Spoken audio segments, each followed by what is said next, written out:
you've been misled about the timing of your life. They told you that if you worked harder, pushed faster, rushed to the next thing, you'd finally find peace. But if that were true, why do so many people who are always busy still feel lost?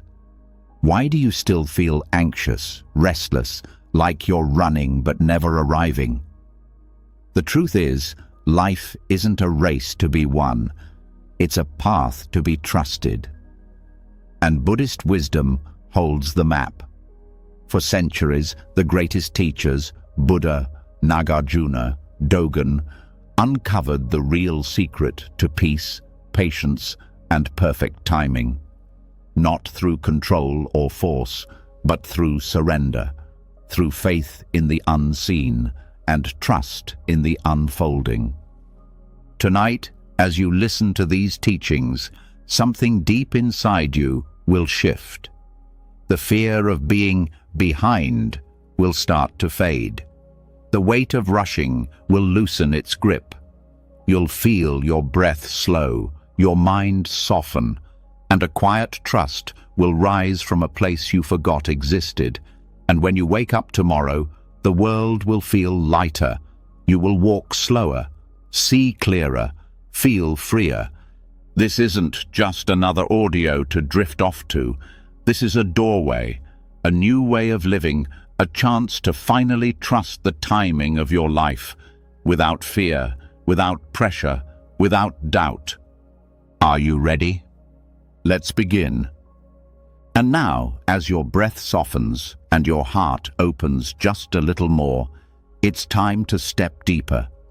It's time to uncover one of the most overlooked but powerful truths that Buddhist wisdom has guarded for centuries. A truth that holds the power to dissolve the hidden desperation, the silent anxiety, the invisible heaviness you've been carrying for far too long. It begins with a new relationship to waiting, a kind of patience most people never get to taste. Tonight, you will. There's a quiet fear that creeps into many hearts without anyone noticing. It's the fear that life is passing by too quickly or too slowly, that somehow things should have happened already, that something essential is being missed. This fear wears many masks. Sometimes it feels like frustration, other times like sadness, and sometimes like a vague uneasiness that can't even be explained. But at the core, it's always the same. A secret desperation born from fighting with time itself. Buddhist teachings reveal that this desperation isn't natural, it's learned. It's a product of a mind trained to grasp, cling, and rush. From a young age, society teaches that faster is better, sooner is success, immediate is happiness. But what Buddhism whispers, quietly but clearly, is something revolutionary. True life unfolds perfectly when it is not forced. The heart finds peace not by getting everything faster, but by trusting deeply, waiting wisely, and flowing gently with what is. Patience in Buddhism isn't about being passive or lazy. It's a fierce, brave, and active trust in the deeper rhythms of life. It's the willingness to stand in the space between what you desire and when it appears without letting that space break you. It's realizing that in that space you are not powerless. You are ripening. You are becoming. The mind will resist this at first. It will shout stories of urgency. It will tell you that if you don't hurry, you'll fall behind, lose your chance, or waste your life. But Buddhist patience sees through these illusions. It knows that desperation is a trap, not a necessity. Every time you feel that tightness in your chest, telling you that you should have been somewhere else by now, Buddhist wisdom invites you to see that feeling not as proof that you're late, but as proof that you're learning. There is an ancient teaching that says rushing is a kind of violence against the self. Every time you rush your healing, rush your growth, rush your destiny, you harm the very parts of you that need tenderness and time. Patience, then, becomes an act of profound compassion toward yourself. It is a way of saying to your own heart, I believe in you, I trust your process, I will not abandon you just because things are taking longer than I thought. Waiting is not empty. Waiting is full. It is full of silent transformations that the eyes cannot see yet. Just because the seed hasn't broken the surface does not mean nothing is happening. Beneath the soil, in the dark, in the unseen, life is preparing itself. Roots are spreading, foundations are being laid, strength is being built. And in the same way, when life asks you to wait, it is not punishing you, it is preparing you, it is deepening you, but it is not easy. The world rarely celebrates those who wait well. It celebrates the fastest, the loudest, the most aggressive. It teaches that patience is weakness and that slowness is failure. But the Dhammapada, one of the oldest Buddhist texts, teaches the opposite. It says that the patient one is the strongest because they have mastered the hardest battle, the battle within. When you wait with wisdom, you are not doing nothing. You are building resilience. You are training trust. You are learning to find joy not just in arrival, but in being. Buddhist patience isn't just about enduring until something better happens.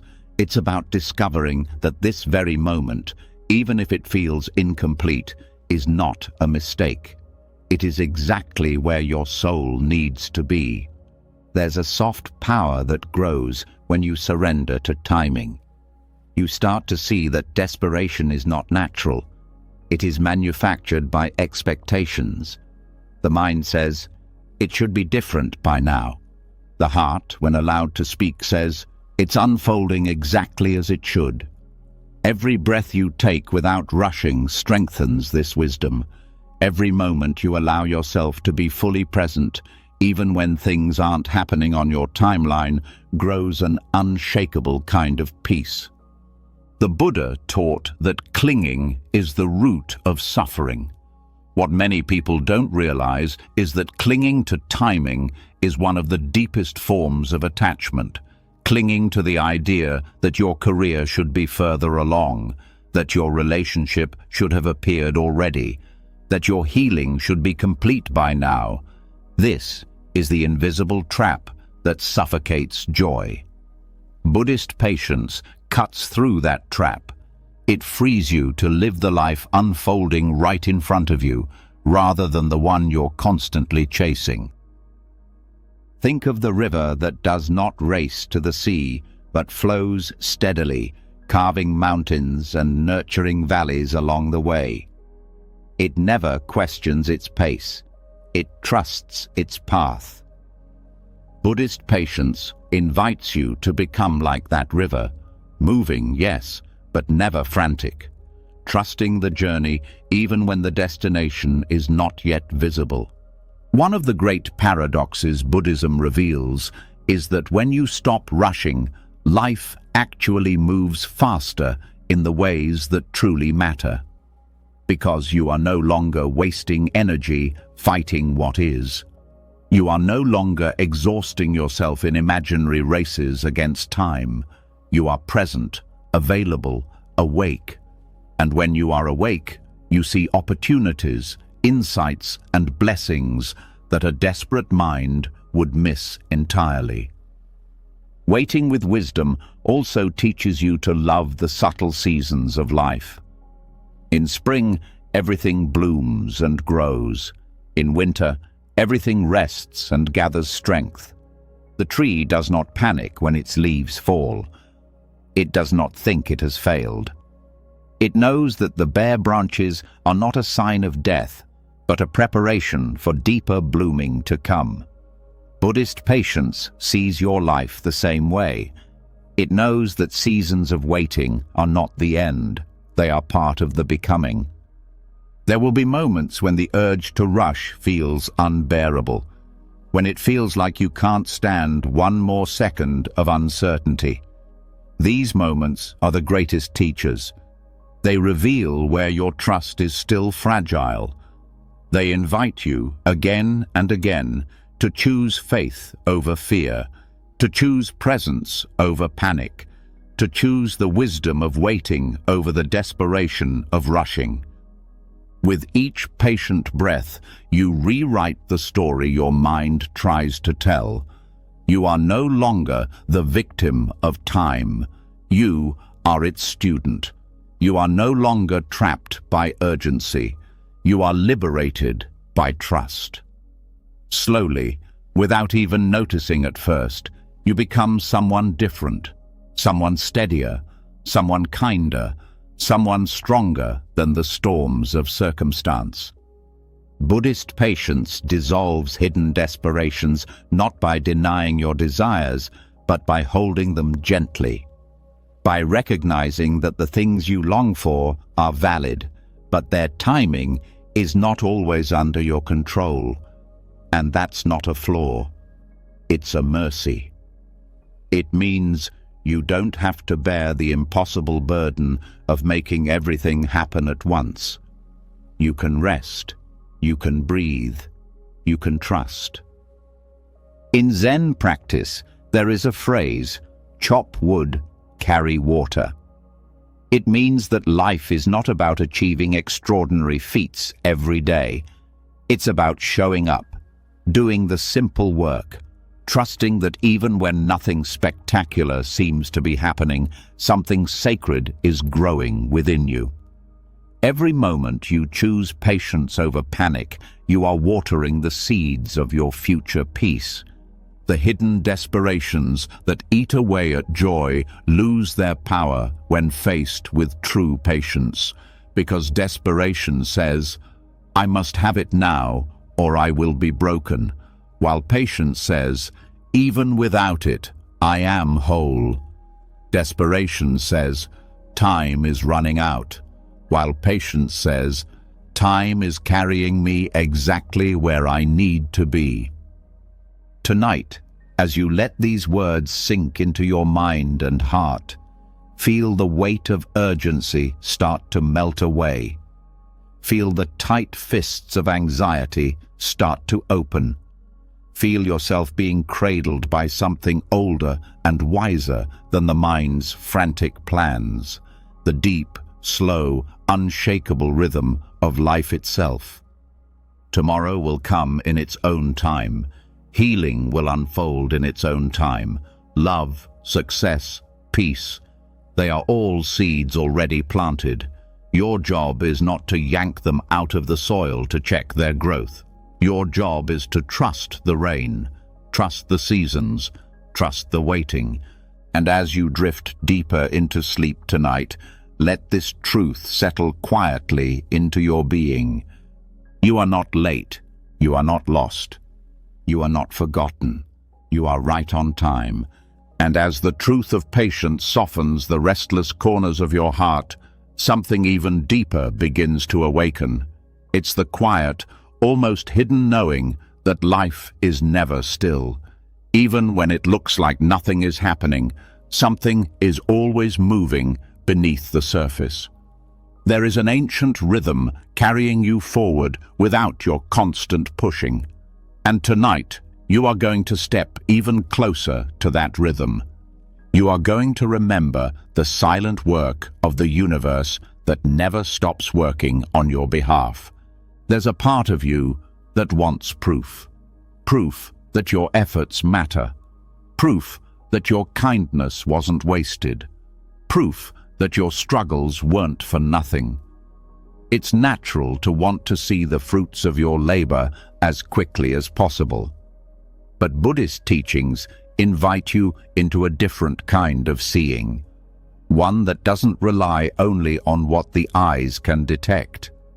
It teaches that karma, the law of cause and effect, operates like a quiet clock, always ticking, always turning, even when the surface appears unchanged. The frustration comes when the heart forgets this truth, when the seeds you planted seem to lie dormant, when the prayers you whispered into the dark haven't yet returned an echo. Doubt creeps in, asking if you're wasting your energy, your love, your hope. But karma whispers back with infinite patience, nothing is lost. Every act of kindness, every moment of effort, every choice made with good intention sets invisible gears into motion. Even if you cannot see it yet, the universe is rearranging itself around the energy you have offered. The mistake many make is thinking karma is instant, that if you do good, good will immediately return in a form you recognize. But real karma is slower, subtler, wiser. It does not always return what the mind expects. It returns what the soul needs.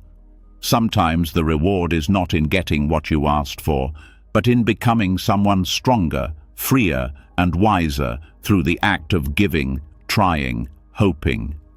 Buddhist masters teach that real faith is continuing to act from love and truth even when no results are visible yet. To trust the clock is ticking even when you cannot hear it. There's a profound relief that comes when you stop demanding immediate results, when you stop trying to measure your worth by the speed of your rewards. You free yourself from the exhausting cycle of expectation and disappointment. You begin to realize that life has a far bigger view of your journey than you do. What feels like delay or silence is often protection, preparation, even sacred redirection. The work you've done, the energy you've poured into the world, is never wasted. It is simply being woven into a future you have not yet reached. Karma's clock doesn't just track what you do, it also tracks how you do it. A small action done with full-hearted sincerity sends ripples farther than a grand gesture done for show. Intention matters. Energy matters. And sometimes the blessings that come back are not obvious. Sometimes they arrive in the form of a sudden inner peace you didn't know you needed. Sometimes they come disguised as challenges that force you to grow into a version of yourself capable of carrying the dreams you once thought were out of reach. It is tempting to view life transactionally. I gave this, so I should get that. But Buddhist wisdom dissolves this way of thinking. It invites you into a relationship with the universe that is based on trust, not bargaining. You act with goodness because goodness is who you are becoming, not because you are trying to manipulate outcomes. And in that surrender, something beautiful happens. You begin to move from scarcity to abundance, from impatience to grace, from fear to quiet power. There is an old Zen saying, "No snowflake falls in the wrong place." In the same way, no effort from the heart is ever misplaced. It may seem to vanish, lost in the storms of life, but it is simply finding its place in a pattern too vast and intricate for the mind to map. Trusting karma's clock means trusting that you are not laboring in vain. It means believing that your life is more than a series of isolated actions. It is a tapestry being woven by hands both seen and unseen. Sometimes the visible results of your efforts appear long after you have let them go. A word you spoke in kindness years ago may blossom in someone's heart today. A decision you made in integrity may protect you in ways you'll never fully know. You are not just living for immediate gratification. You are building unseen bridges, planting unseen gardens, lighting unseen paths. Karma works on a timeline that honors not just your desires, but your deepest becoming. Buddhist monks often talk about merit, the invisible fruits of right action that accumulate over time. They compare it to filling a jar drop by drop. Each drop seems insignificant. Each act of patience, each act of compassion, each moment of forgiveness might seem too small to matter, but over time the jar fills. Over time, the invisible becomes visible.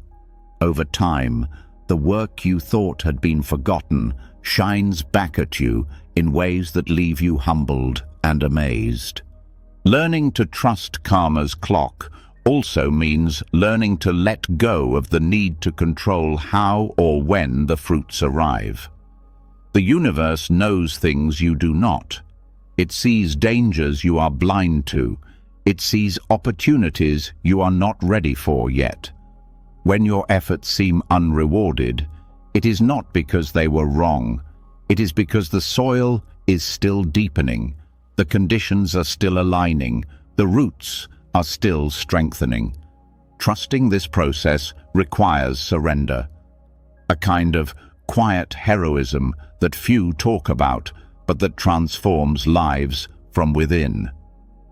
There is a hidden magic that begins to reveal itself when you stop demanding life to pay you back on your schedule. You start noticing the small miracles, the unexpected kindness, the doors that open without you forcing them, the sudden waves of peace that come when you stop fighting what is. You start living not as a beggar of blessings, but as a co-creator with life itself. You start realizing that the energy you send out has already shaped your path, even if the results have not yet touched your hands. One of the most liberating truths Buddhism teaches is that you are not working for an immediate reward. You are working to shape your own soul. Every act of patience, forgiveness, generosity, and faith polishes the mirror of your being. And even if the world never claps for it, even if no one ever sees it, you will feel it. You will feel yourself becoming someone lighter, steadier, stronger. That is the real reward. That is the treasure no thief can steal, no disappointment can touch. When you start living this way, something incredible happens. You stop needing constant validation. You stop chasing results like a child chasing bubbles. You start walking with a deeper kind of dignity. A quiet confidence that no matter what the outer circumstances look like, your inner world is flourishing. You are no longer waiting for life to approve of you. You have already approved of yourself through the way you choose to live. Karma's quiet clock is always ticking, even when the night feels endless, even when the road seems invisible. Every breath you take with awareness, every step you take with kindness, every choice you make with truth adds to a life that cannot help but bloom in time. Not on your schedule, but on life's. Not by your watch, but by a deeper unfolding that holds your highest good in ways you cannot yet see. As you rest deeper into tonight's quiet, feel the relief of releasing the need to rush your rewards. Feel the ease of knowing that nothing good you have given was wasted. Feel the comfort of realizing that the invisible is always moving, always working, always weaving a future that honors every sincere effort you have made. The seeds have been planted, the water has been poured, the sun is shining even when clouds hide it from view. You are not behind. You are not forgotten. You are part of a timing that stretches beyond fear, beyond impatience, beyond doubt. You are right where you need to be. And the work you have done in silence, in patience, in faith, it is not lost. It is already becoming the life you were always meant to live.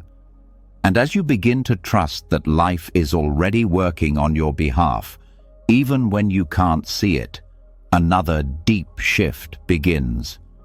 It's not just about trusting karma's clock. It's about stepping completely out of the invisible race you've been running without realizing. Tonight, you're going to step out of the race. Tonight, you're going to remember a deeper pace, a quieter rhythm, a freedom that has been waiting for you all along. There's a hidden pressure most people carry without even questioning it. The feeling that by a certain age you must have achieved certain things, checked certain boxes, climbed certain ladders. A timeline written not by your soul, but by fear, comparison, and expectations. Without realizing it, life starts to feel like a race. A frantic, breathless race where falling behind feels like failure and slowing down feels like shame. But Buddhist wisdom looks at this race and smiles gently, because it knows the race is an illusion. It knows that rushing toward milestones only blinds you to the sacredness of where you already are. The idea that life must unfold by a certain schedule is not nature's idea. It is a human idea built from comparison, fear, and insecurity. Trees do not rush to bloom faster than their neighbors. Rivers do not panic if they flow more slowly than others. Only the human mind creates suffering by turning life into a competition. The problem with living inside this race is that it never ends. You tell yourself you'll finally feel peace when you reach a certain goal, but as soon as you get close, the goalpost moves.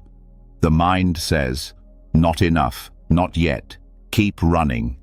And so you keep running, chasing happiness like a horizon that always stays out of reach. Exhaustion sets in, resentment grows. Life becomes a treadmill of never enough. Buddhism offers a different way, a way that does not reject growth or dreams, but refuses to turn them into chains. It teaches that true happiness is not found in winning the race. It's found in stepping off the racetrack altogether. It's found in realizing that your life is not a competition to be won, but a masterpiece to be lived. When you free yourself from deadlines, something beautiful happens.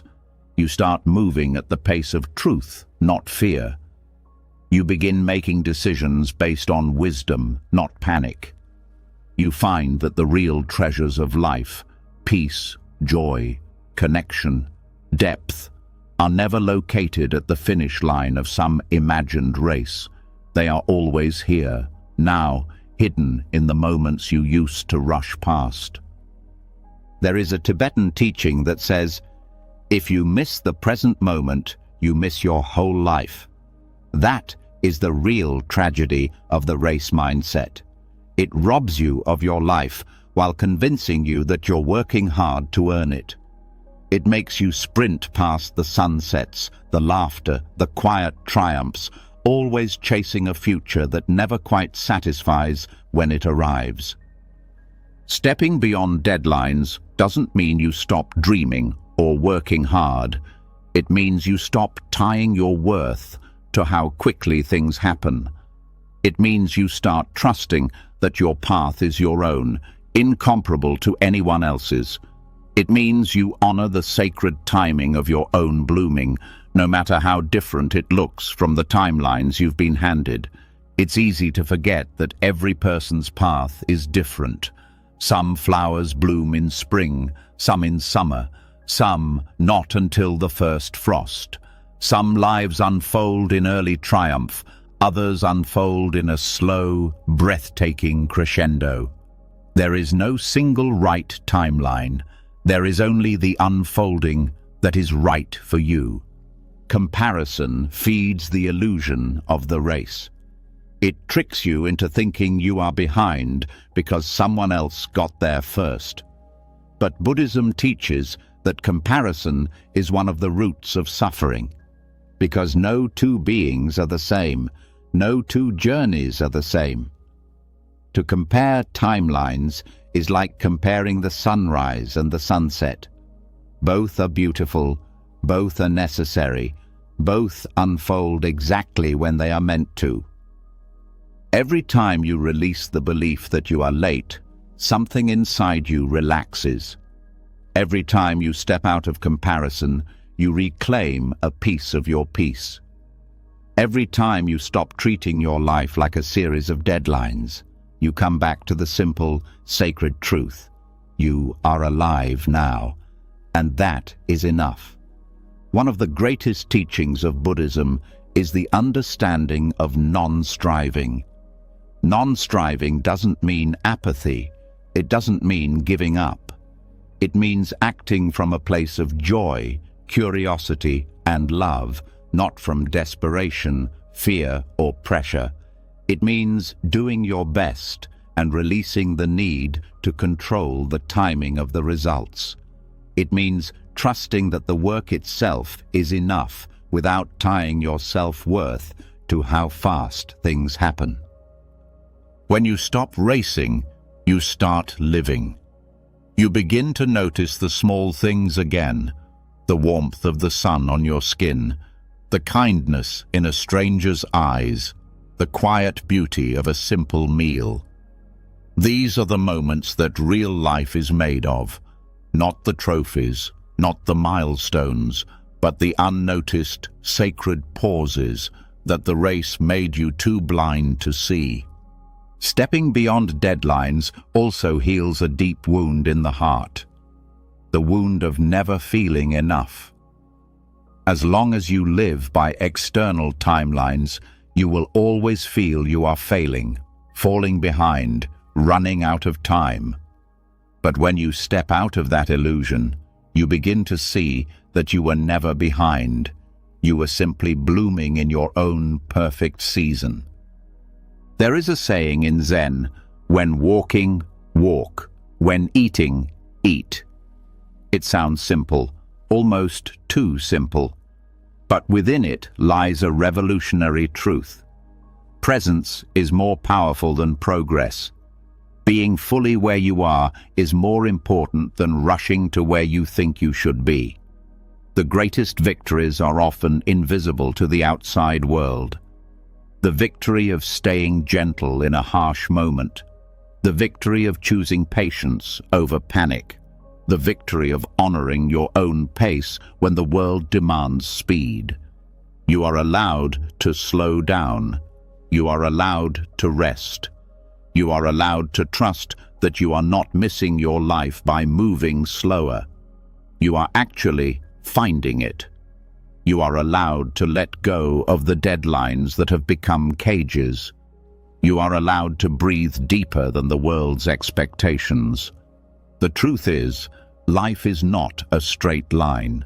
It twists, turns, doubles back, leaps forward, and sometimes stands still.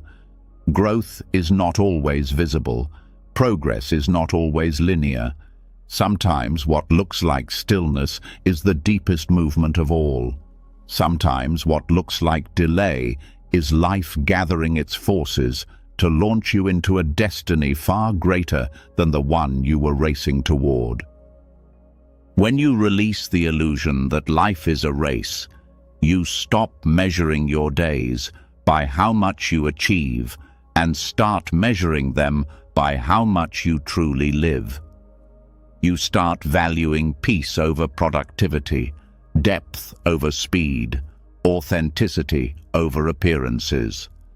And slowly, without realizing it, you begin to create a life that is not just impressive to others, but nourishing to your soul. As you let this truth settle deeper into your being tonight, feel the relief of laying down the heavy burden of deadlines. Feel the freedom of stepping out of the race.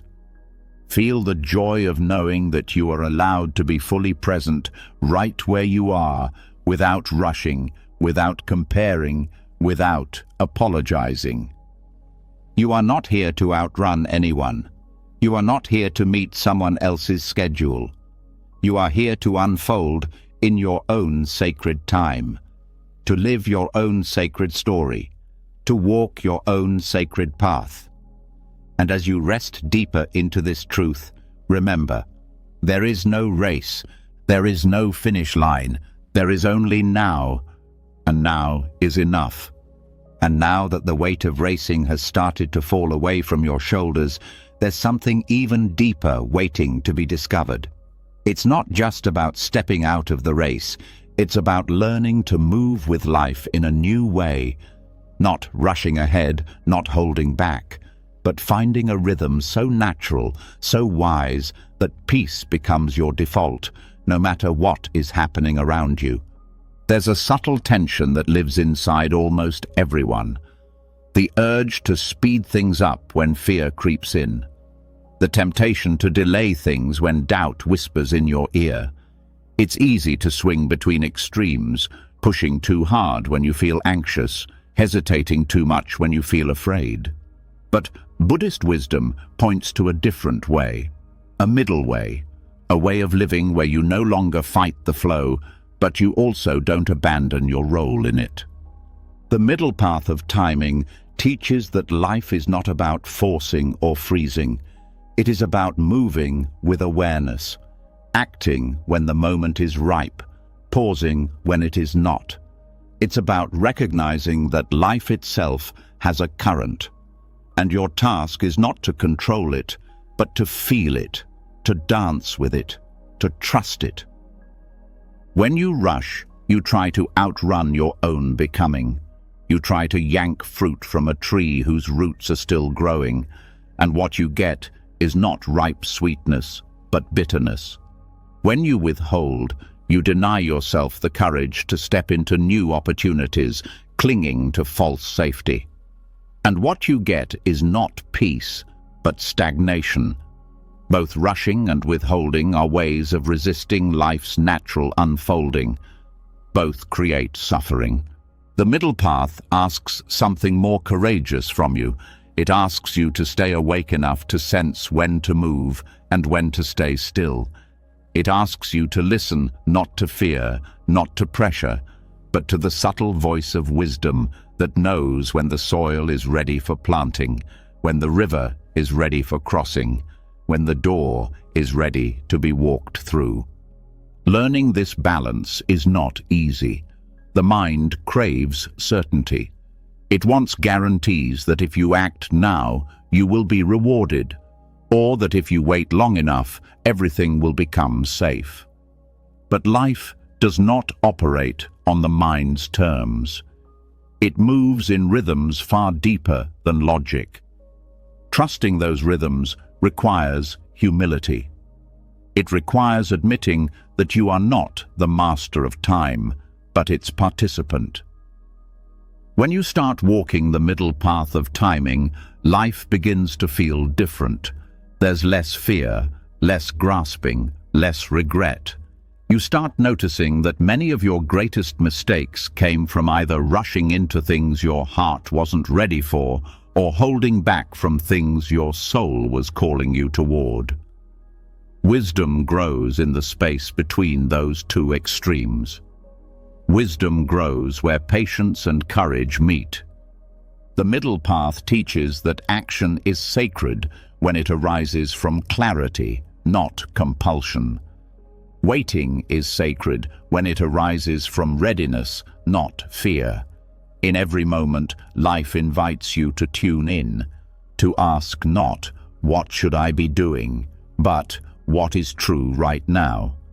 Sometimes, truth will move you forward. Sometimes, it will ask you to stay still.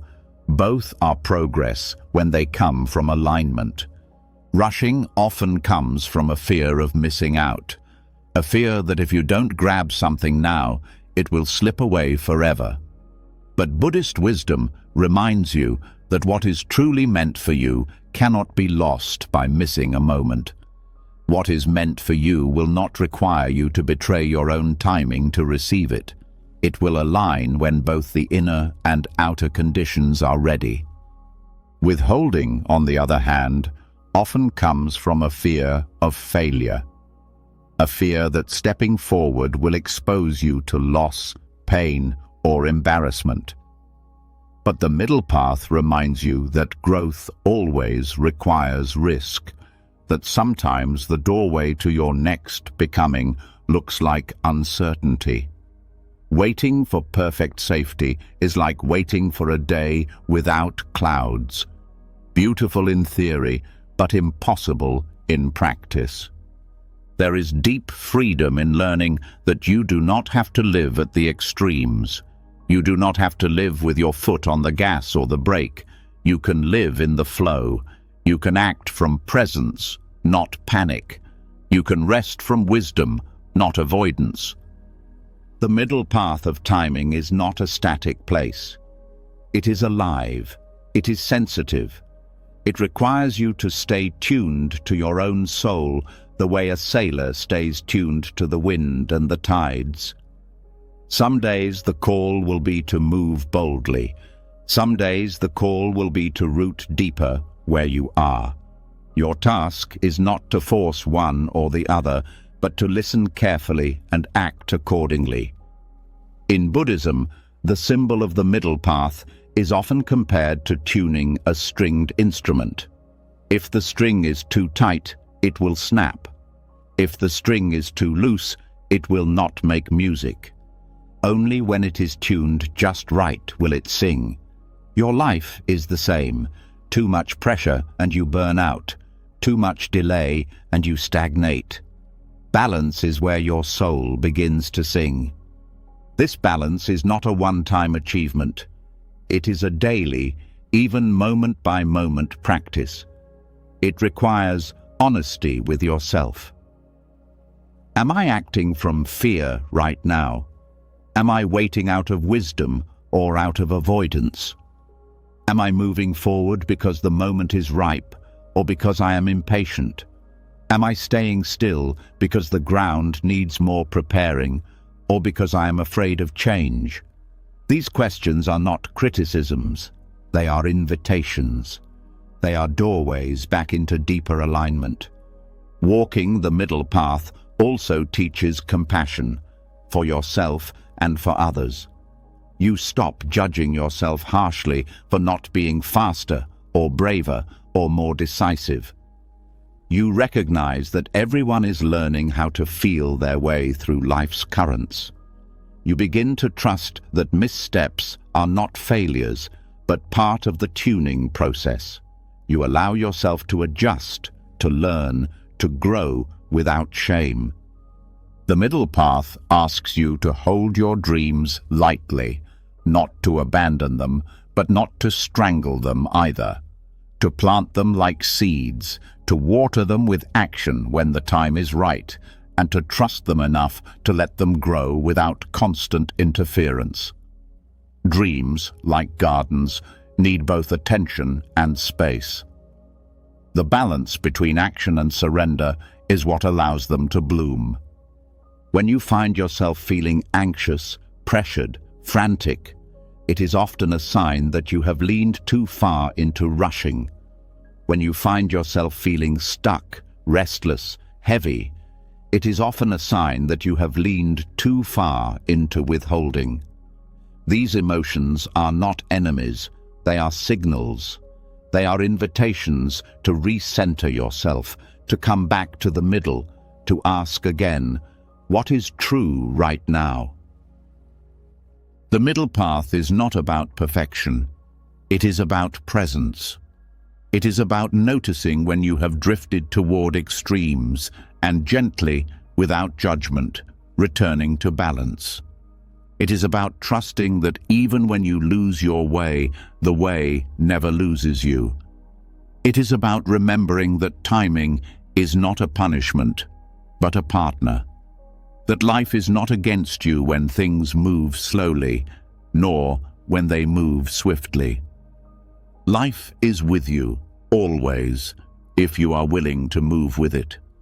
As you drift deeper into this understanding tonight, feel the space opening up inside you. Feel the permission to act when it's time, to rest when it's needed, to trust that both movement and stillness are sacred when they arise from listening, not fear. You do not have to force your path. You do not have to hold it hostage. You only have to walk it, one wise step at a time. And in doing so, you will find that life itself becomes your greatest teacher, your greatest partner, and your greatest peace.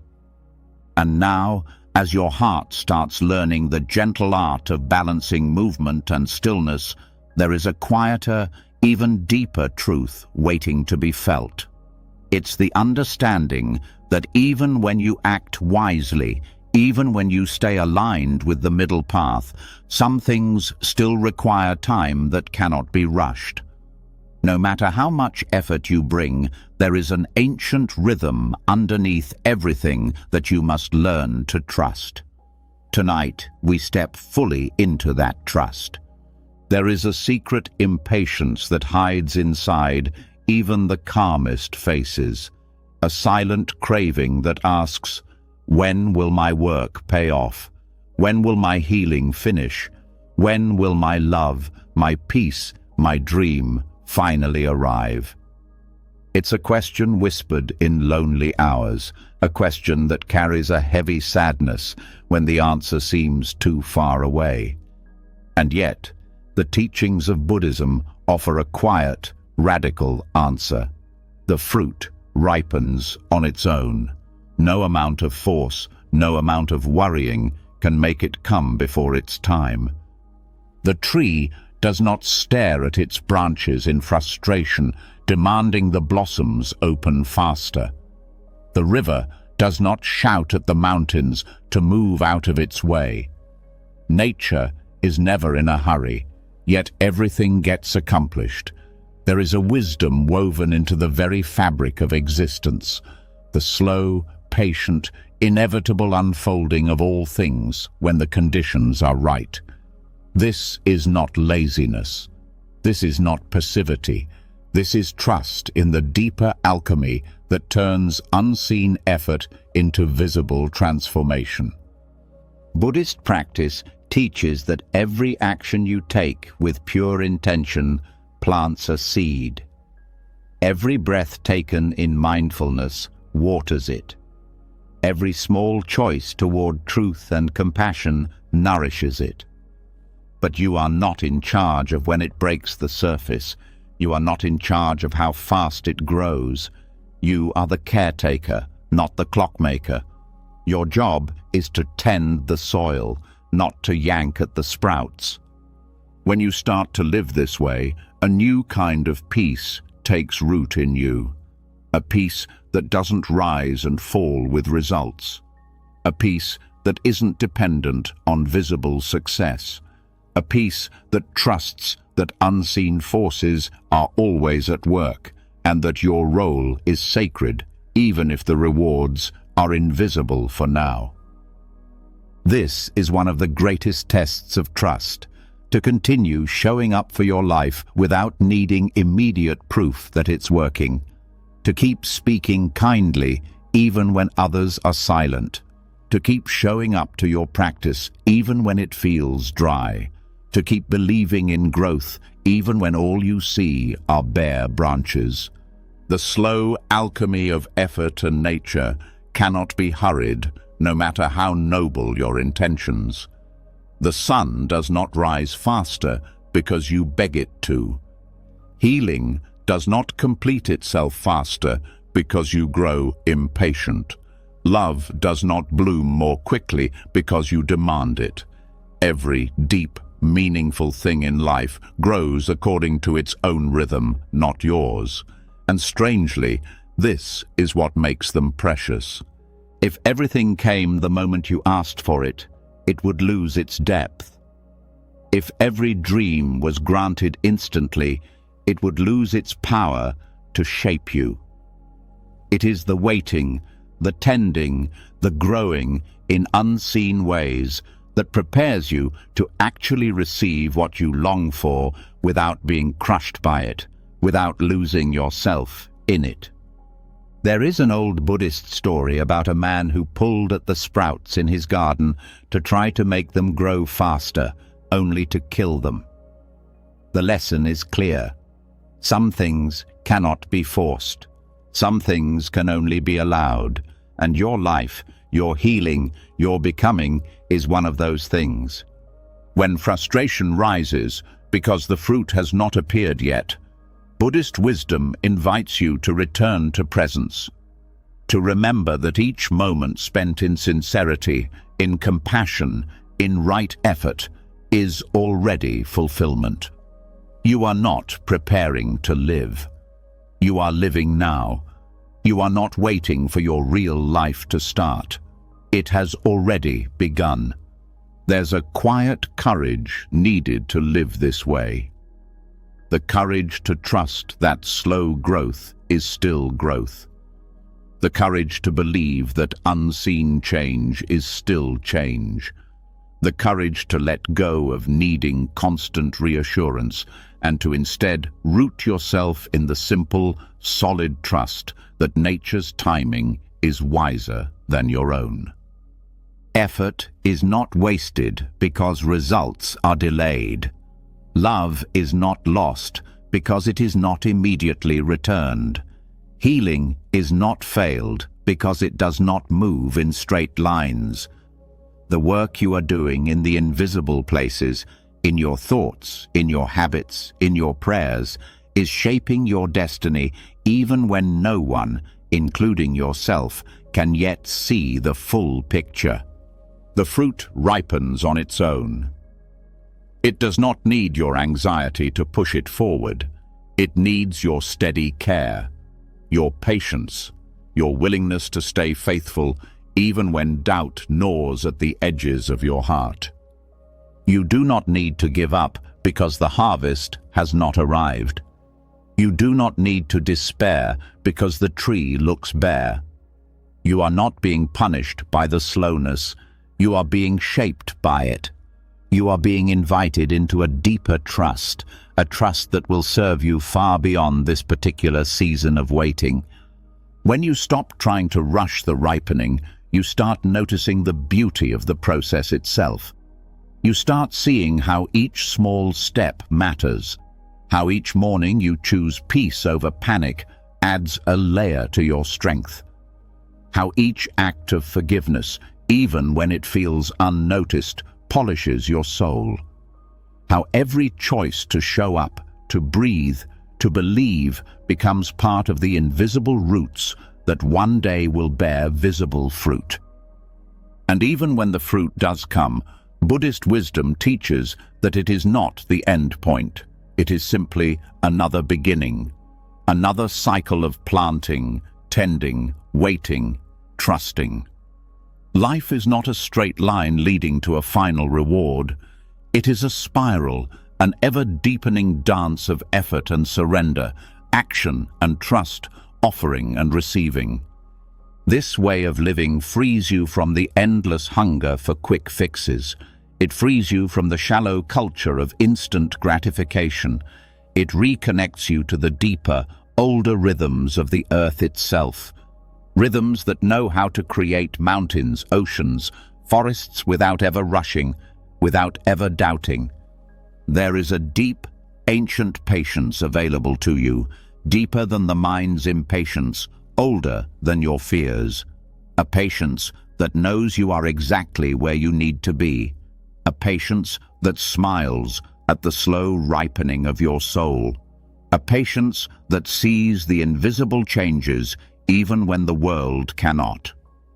Let yourself fall into that patience tonight. Let yourself rest in the knowing that every sincere effort you have made has already been woven into the great tapestry of your life. Let yourself breathe deeper, trust wider, and release the heavy burden of needing to control the timing of your own unfolding. You are not behind. You are not forgotten. You are not failing.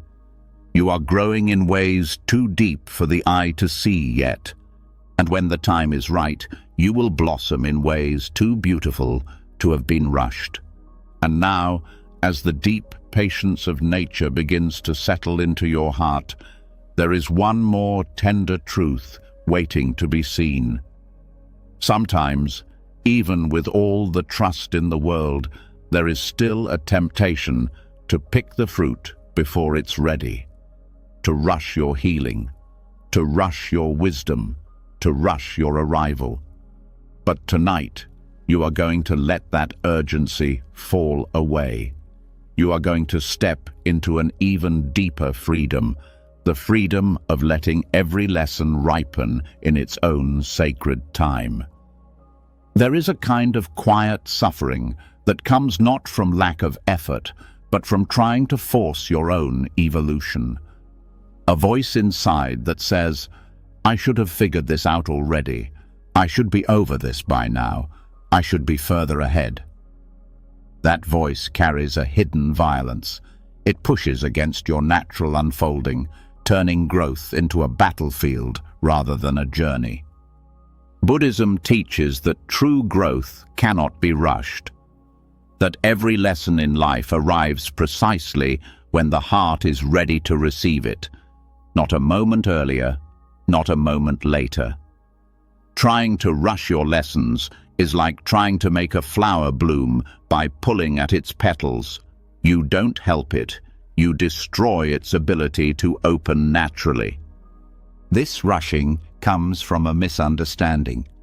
It comes from the belief that you must reach a perfect version of yourself before you are allowed to rest, before you are allowed to feel worthy, before you are allowed to be loved. But Buddhist wisdom tears that belief apart with gentle, fearless clarity. You are not here to rush to some final version of yourself. You are here to live, to learn, to fall, to rise, to keep becoming, endlessly, patiently, lovingly. When you rush your healing, you miss the healing. When you rush your forgiveness, you miss the forgiveness. When you rush your awakening, you miss the awakening. Because the depth of these things is not in arriving at a new state. It is in the slow, sometimes painful, sometimes beautiful unfolding that changes you in ways you could never have scripted. Each wound you carry, each habit you are trying to transform, each fear you are learning to outgrow, carries within it 1,000 silent lessons. And these lessons are not just intellectual. They must be lived. They must be felt in the bones, absorbed in the heart, woven into the fabric of your being. That takes time. That takes seasons of falling down, standing back up, questioning, surrendering, beginning again. There is no shortcut through this. There is no fast track to wisdom, and trying to rush it only deepens the suffering. Because when you rush, you don't actually move faster. You simply move with more anxiety, more frustration, more self-judgment. You turn the journey into a punishment instead of the miracle it was always meant to be. Buddhist teachers often remind their students that enlightenment itself is not an instant flash that falls from the sky. It is the slow, patient accumulation of countless moments of presence, countless moments of surrender, countless moments of coming back to the truth when the mind wanders away. It is built moment by moment, breath by breath, like drops of water filling a great ocean. Letting go of premature harvest means letting go of the fantasy that you can skip the messy parts of growth. It means honoring the sacredness of your current stage, even if it feels incomplete, even if it feels clumsy, even if it feels unbearably slow. It means trusting that the lessons you are learning right now, even if they are painful, even if they seem small, are not obstacles to your path. They are the path. When you stop rushing to be done, you begin to truly learn. You begin to listen more deeply to what life is trying to teach you through each moment of confusion, each failure, each unexpected detour. You begin to find the gold hidden inside the very experiences you once tried so hard to escape.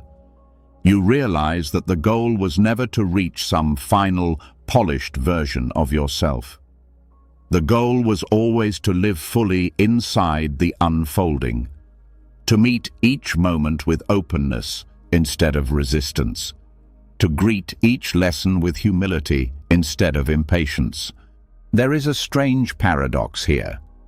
The less you rush your growth, the deeper and faster it actually happens. Because true transformation is not fueled by pressure, it is fueled by presence. It blooms in the soil of self-compassion, not self-criticism. Every time you allow yourself to be exactly where you are, without forcing yourself to be anywhere else, you water the seeds of real wisdom. Every time you honor the pace of your own becoming, you deepen your roots. Every time you breathe into your own imperfect humanity, instead of fighting it, you open yourself to the gentle alchemy that turns experience into wisdom. Letting go of premature harvest also teaches you to stop measuring yourself against others. Every soul has its own curriculum. Every heart learns in its own way, at its own pace. Comparing your growth to someone else's is like comparing the ripening of an apple to the blooming of a rose. Each follows a different rhythm. Each brings its own kind of beauty into the world. When you stop rushing, you also start to appreciate the hidden richness of the journey itself. You start to notice how much strength is being built in the waiting, how much clarity is being carved out of the confusion, how much tenderness is being shaped in the spaces where you thought nothing was happening. The Buddha taught that the path to liberation is like crossing a river. You cannot rush across it without falling in. You must move carefully, step by step, feeling your way forward, trusting the flow even when it carries you in unexpected directions. The middle of the river, the space where you are not where you started but not yet where you are going, is not a mistake. It is the sacred heart of the journey. Letting go of premature harvest means embracing that middle space, living fully inside it, trusting that you are being shaped by forces wiser and kinder than your fear, trusting that your life knows what it's doing, even when your mind does not. It also means forgiving yourself for not being finished, for not having it all figured out, for still falling, still struggling, still learning. Because the truth is, even the masters, even the saints, even the enlightened ones were once exactly where you are, unsure, impatient, yearning for faster progress. And they became who they are not by skipping this stage, but by living it fully, humbly, and with great trust. Tonight, as you let yourself soften into these words, allow the pressure to dissolve. Allow the timeline you've been carrying in your mind to fall away. Let go of the fantasy that says you need to be perfect by now. You don't. You only need to be here, alive, willing, open. The lessons you are learning now are not lesser because they are slow. They are not wasted because they are messy. They are not broken because they are incomplete. They are sacred. They are forming the foundation for the person you are slowly, beautifully becoming. And when the time is right, when the roots are deep enough, when the soil has given all it can give, the fruit will come. Not because you forced it, but because you trusted it. Not because you rushed it, but because you honored it. You are not behind. You are not broken. You are not failing. You are ripening quietly, bravely, beautifully, into exactly who you are meant to be. And that is more than enough. And now, as the pressure to rush your growth begins to melt away, another quiet doorway appears before you. A doorway into a truth so deep and freeing that once you step through it, your whole life will feel lighter. Because it's not just about trusting the slow ripening, it's about realizing that every delay, every pause, every unexpected stillness is not an interruption. It's an invitation, a sacred, hidden call from life itself to grow in ways you never would have chosen, but exactly the ways you need.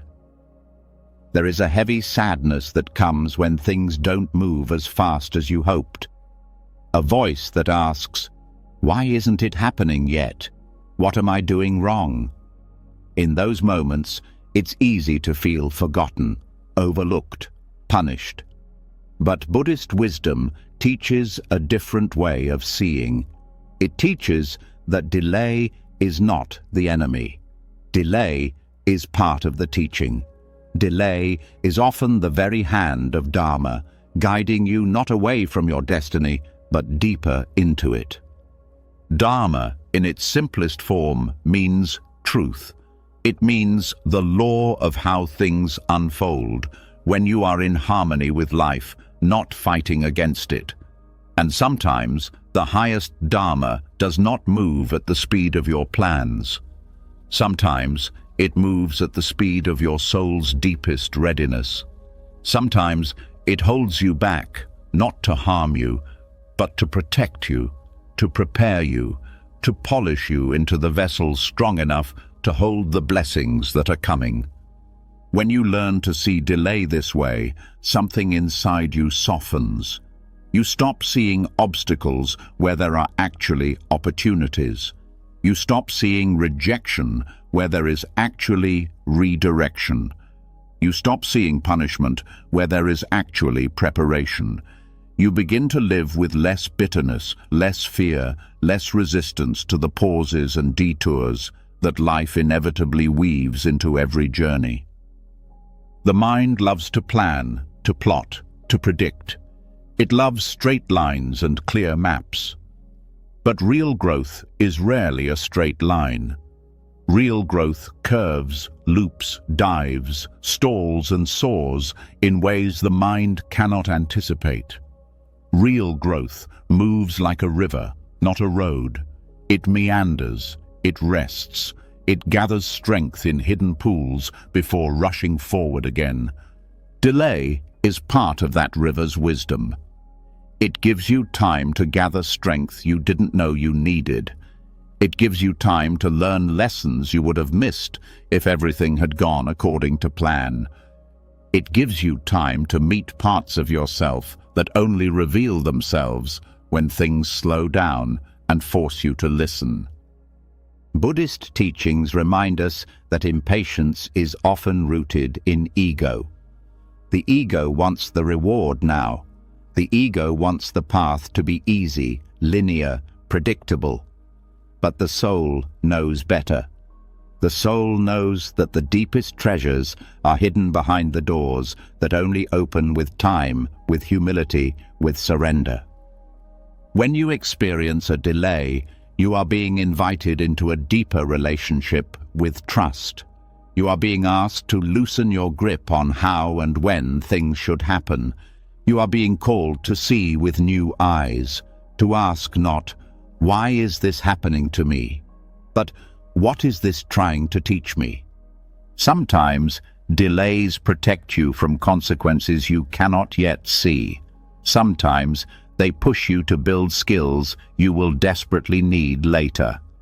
Sometimes they stretch your patience, your compassion, your resilience, not as a punishment, but as a preparation for the life you said you wanted. There is a kind of growth that only happens in the pause, a kind of strength that only grows in seasons of uncertainty, a kind of wisdom that only reveals itself when you are forced to sit still long enough to see beyond your surface desires. Life's pauses can feel cruel if you resist them. They can feel like a waste of time if you insist on rushing through them. But if you lean in, if you listen, if you trust that even the silence is full of meaning, they become some of the most powerful, transformative chapters of your life. The Buddha's own life was filled with delays and detours. Before he awakened under the Bodhi tree, he spent years wandering, searching, failing, questioning. Those years were not wasted. They were essential. Without them, he would not have been ready to receive the final truth. His delay was his Dharma unfolding in perfect, painful, beautiful timing. Your delays are no different. Your life is not stalled. Your soul is not forgotten. You are simply in a season where growth is happening underground, where roots are being woven deeper than your fears, where your character is being shaped in ways that will one day carry you farther than any shortcut could. When you begin to trust this, everything changes. You stop cursing the weight. You start honoring it. You start asking deeper questions. You start looking not just for outcomes, but for insights. You start treating every pause as a sacred classroom where life itself is the teacher. You realize that the pause is not empty. It is brimming with invisible work. The healing you thought was stalled is actually deepening. The dreams you thought were dying are actually maturing. The parts of you that felt stuck are actually being fortified. This way of seeing transforms delay from a source of suffering into a source of gratitude. It doesn't take away the difficulty, but it takes away the despair. It reminds you that just because you cannot see the fruit yet doesn't mean the tree has stopped growing. It teaches you to live with open hands, not clenched fists. To let go of rigid expectations about how fast things should move. To let life surprise you with better outcomes than you could have ever orchestrated by force. And slowly, without even realizing it, you become someone different, someone more patient, someone more trusting, someone more resilient, someone more compassionate, not just toward yourself, but toward everyone else struggling with their own unseen delays. You start to see that everyone is walking through secret seasons of waiting. Everyone is carrying silent hopes that haven't yet come to life. Everyone is learning, slowly and painfully, how to trust a timing bigger than their own desires. Seeing delay as Dharma is one of the most liberating shifts you can experience. It frees you from the lie that your life is wasting away when things move slowly. It roots you in the truth that life is always moving, even when the surface looks still. It reminds you that your worth is not tied to your speed, that your value is not tied to your progress, that your importance is not measured by how fast you achieve visible success. It anchors you in the deeper knowing that you are enough right now, in the pause, in the waiting, in the slow unfolding, because growth is happening in ways the mind cannot yet comprehend. Tonight, as you let yourself breathe softer and deeper, allow this truth to settle into your bones. You are not stuck. You are not being punished. You are not being left behind. You are being shaped by hands wiser than your plans. You are being prepared for blessings bigger than your expectations. You are being invited into a trust that cannot be shaken by any delay, by any pause, by any unexpected turn. You are exactly where you need to be. And the life that is meant for you is already finding its way to you, one quiet, sacred moment at a time. And now, As the wisdom of trusting life's pauses begins to root itself deeper into your heart, there's still one quiet lie that needs to be untangled. A lie that sits heavy on the soul, whispering when you're tired, accusing when you're uncertain. It's the voice that says you are behind, that you missed your moment, that you are running out of time. But tonight, we are going to expose that lie. Tonight, you are going to step out of that illusion and reclaim your rightful place in the unfolding of your own life.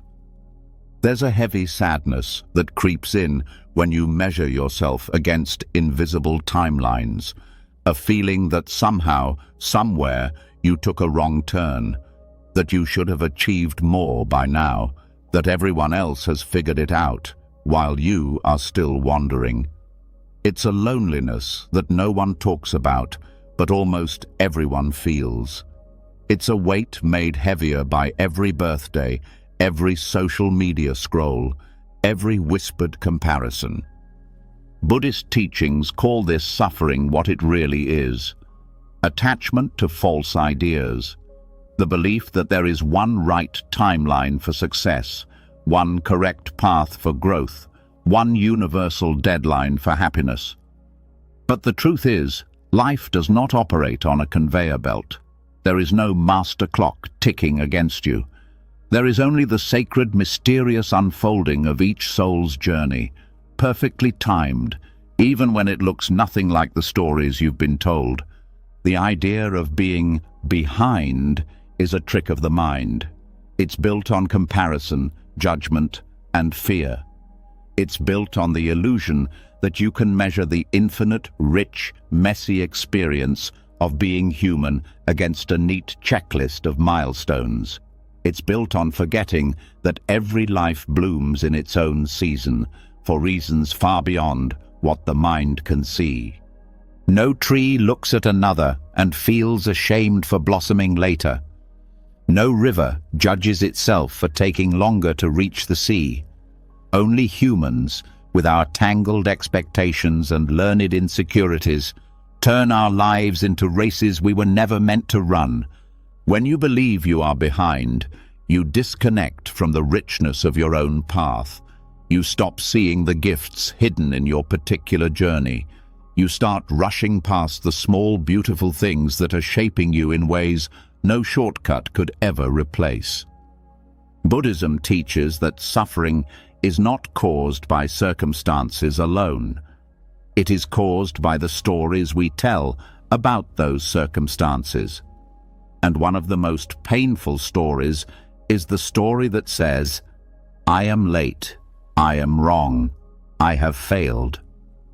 But this story collapses under the weight of deeper truth. The truth that you have never been late for your own life. The truth that everything you have lived, the detours, the delays, the mistakes, has been part of the shaping, the seasoning, the sacred preparation for the life that is uniquely yours. There is a tenderness needed to see your path with new eyes, to stop criticizing yourself for not being somewhere else, to honor where you are, not as a failure to arrive, but as a necessary part of the journey that is still beautifully unfolding. When you let go of the illusion of being behind, you begin to notice something profound. You notice that many of the most important qualities you admire in others, wisdom, resilience, compassion, depth, were not born in easy, fast, straightforward journeys. They were carved through struggle, through patience, through seasons of not knowing, not arriving, not fitting into neat timelines. You begin to see that your own delays, your own struggles, your own questions are not signs that you are broken. They are the fires that forge your strength. They are the rains that nourish your roots. They are the unseen gifts that will one day allow you to offer something real, something true, something irreplaceable to the world. Letting go of personal timelines also means freeing yourself from the toxic comparisons that sap your joy. It means remembering that you cannot see the full picture of anyone else's life. You see their highlight reels, their polished moments, their outward milestones. You do not see the nights they doubted themselves, the years they wandered, the wounds they carry quietly. When you compare your raw, unfolding story to someone else's edited highlight reel, you are always going to feel behind. But when you come back to your own life, when you see it for what it really is, messy, beautiful, imperfect, alive, you start to realize that you are not behind at all. You are exactly where you need to be to learn what you need to learn, to grow into who you are meant to become. One of the deepest teachings of Buddhism is the practice of beginner's mind, the ability to meet each moment with openness, without judgment, without the heavy weight of preconceived timelines. Beginner's mind knows that every moment is fresh, every step is new, every breath is a chance to start again. You are allowed to be a beginner, even at 30, even at 50, even at 80. You are allowed to bloom late. You are allowed to change directions. You are allowed to take the long way home. Because the soul does not care about calendars. It cares about truth. It cares about depth. It cares about becoming, not arriving. When you stop believing you are behind, you start living in real time. You start noticing the opportunities that are here now, instead of mourning the ones you think you missed. You start opening to the unexpected blessings that only appear when you are not obsessed with being somewhere else. You start trusting that life has not forgotten you, that every step, even the ones that feel aimless, even the ones that feel slow, are carrying you toward a future that is richer, deeper, and more real than anything you could have manufactured through force. Seeing through the illusion of being behind also invites you to treat yourself with more tenderness, to stop pushing yourself with cruelty, to start encouraging yourself the way you would encourage a beloved friend or a small child learning to walk. You would not tell a child who falls that they are a failure. You would not tell a tree in winter that it is worthless. You would not rush the river or shame the seed. You would trust the process. You would trust the seasons. You would trust the unfolding. You are worthy of that same trust. You are worthy of that same kindness. Tonight, as you sink deeper into this remembering, feel the weight of false timelines lifting off your chest. Feel the freedom of stepping out of the race you were never meant to run. Feel the gentle power of returning fully to your own path, your own timing, your own sacred rhythm. You are not late. You are not lost. You are not behind. You are becoming exactly as you were meant to, slowly, bravely, beautifully, in your own perfect season. And that is more than enough. And now, as the weight of false timelines dissolves and you begin standing firmly on your own sacred ground, another hidden thread becomes visible. It's the way the mind still tries to leap forward, reaching for a future not yet here, craving outcomes not yet born. Tonight, you are going to see that thread clearly, and tonight, you are going to gently untangle yourself from it. There's a subtle hunger that stirs even in the calmest hearts, a quiet reaching that says, "I'll be happy when..."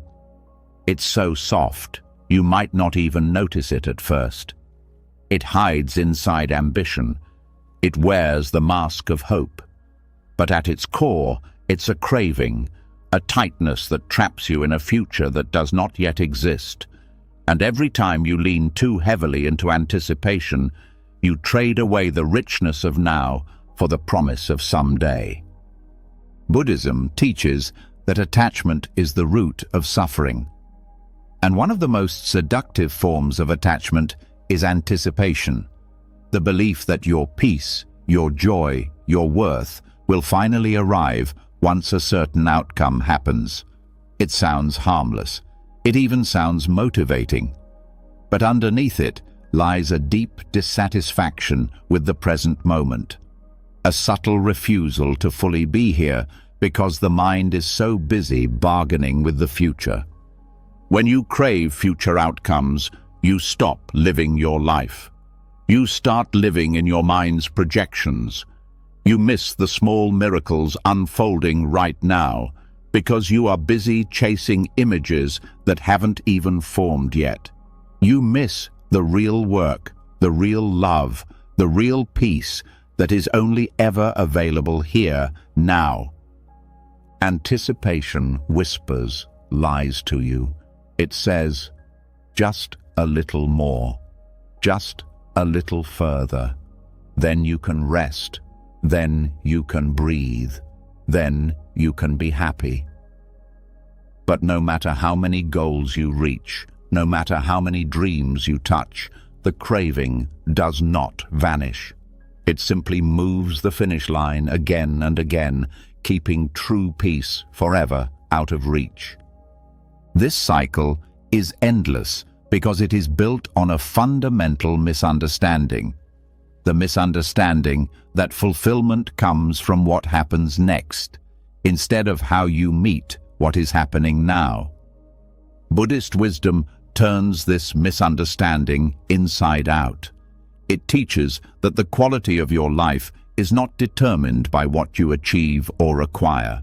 It is determined by how deeply you are able to show up for this moment, exactly as it is, without needing it to be anything else. When you start to see anticipation for what it is, not inspiration, but attachment, you begin to feel how much it drains your energy, how much it breeds anxiety, impatience, restlessness, how much it clouds your clarity, dims your gratitude, weakens your presence. You begin to notice that anticipation tightens the body. It creates a background hum of tension, a nervous buzzing that never fully allows you to relax. Because when your happiness is always tied to a future outcome, there is always something to be afraid of. The fear it won't happen, the fear it won't be enough even if it does, the fear you'll miss your chance. True freedom comes when you cut this invisible cord, when you stop bargaining with life, when you stop telling yourself, I will be whole when, and instead start living the truth that you are already whole now, even with dreams still unrealized, even with questions still unanswered. Buddhist practice invites you into this freedom by teaching mindfulness, the art of fully arriving where you are. Mindfulness breaks the addiction to future craving by pulling your attention gently but powerfully back into the richness of this breath, this step, this heartbeat. Mindfulness teaches that the miracle is not around the next corner. It is here, in the way the air feels against your skin, in the way the ground holds your weight, in the way the smallest act of kindness ripples out into the world in ways you will never fully see. When you live without being trapped by anticipation, you still move toward your dreams. You still plant seeds for tomorrow, but you do it without needing tomorrow to validate today. You do it with a kind of lightness, a kind of freedom that says, even if it never comes, I have lived fully, I have loved fully, I have shown up fully. There is a profound joy that blooms when you stop leaning so hard into the future.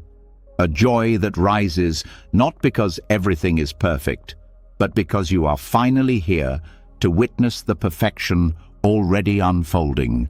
A joy that needs no conditions, no achievements, no promises. When you release anticipation, you reclaim your life. You stop living in the tension between where you are and where you think you should be. You start experiencing the simple, raw beauty of your actual life, not your imagined life, not your someday life, but the life that is breathing through you right now. Buddhism reminds us that the future is always a dream. It does not exist except in the mind. Only now is real. Only now is alive. Only now can nourish you, change you, awaken you. When you find yourself caught in craving, when you feel yourself reaching forward with restless hands, there is no need to judge yourself. Simply notice, simply return, gently, kindly, patiently, again and again, back to now. Each time you do, you untangle yourself a little more from the invisible chains of anticipation. Each time you do, you step a little closer to the freedom that was always waiting beneath the noise of your mind. Living without attachment to future outcomes doesn't mean you stop dreaming. It means you stop abandoning yourself for your dreams. It means you start honoring the sacredness of your journey, not just your destination. It means you start asking different questions, not when will I get there, but how can I be fully awake here? Not what's next, but what is this moment asking of me? Not when will it be enough, but how can I live from the truth that it is already enough? This shift changes everything. It transforms ordinary moments into holy ones. It turns patience into power. It turns simplicity into abundance. It turns your life from a race into a living prayer. There is a kind of beauty that only reveals itself when you stop running ahead of yourself. When you stop measuring the value of your days by how much closer they take you to some distant goal. When you start seeing that today, exactly as it is, carries treasures you would miss if you were always rushing toward tomorrow. There is a softness that comes when you let go of needing anything else to happen to justify your joy. A kindness toward yourself and the world. A gentle way of being that welcomes life in all its messy, unpredictable, imperfect brilliance. Tonight, as you let your mind settle and your body rest, allow this truth to find its way into your heart. You do not need to chase the future to find happiness. You do not need to crave outcomes to find meaning. You do not need to wait for some better version of your life to start living fully. The peace you are seeking is already here. The joy you are longing for is already blooming inside this very breath. And when you stop reaching for it, you finally become able to receive it. And now, as the cravings for future outcomes begin to loosen their grip, there is an even more liberating truth waiting to rise within you. A truth so simple and yet so powerful that once it is seen clearly, a lifetime of hidden burdens can finally begin to fall away. Tonight, you will step into that freedom. Tonight, you will remember that life has never been personal. There's a deep ache that grows in the heart when things don't unfold the way you hoped. A question that lingers like a shadow. Why me? It's easy to feel singled out by hardship. It's easy to believe that fate has overlooked you, punished you, forgotten you. But Buddhist wisdom cuts through this heavy illusion with fearless clarity.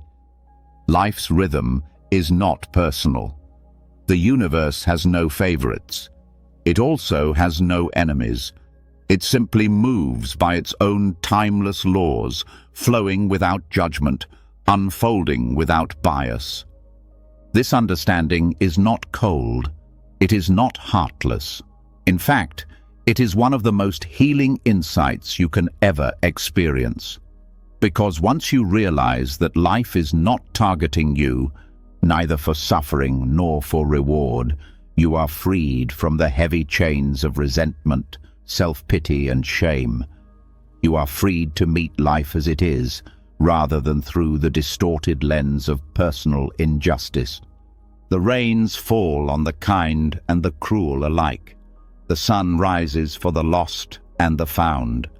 The seasons turn without consulting your plans, without rewarding your virtues or punishing your mistakes. Life moves not according to your deserving, but according to its own ancient, impartial rhythms. When you see this clearly, something inside you softens. You stop taking every setback as an insult. You stop seeing every delay as a punishment. You stop interpreting every loss as a cosmic judgment against your worth. Instead, you begin to meet life with the strength of acceptance. You begin to understand that pain is not proof that you have failed, just as pleasure is not proof that you have succeeded. Both are simply parts of the ever-turning wheel of existence, spinning according to causes and conditions that stretch far beyond your individual story.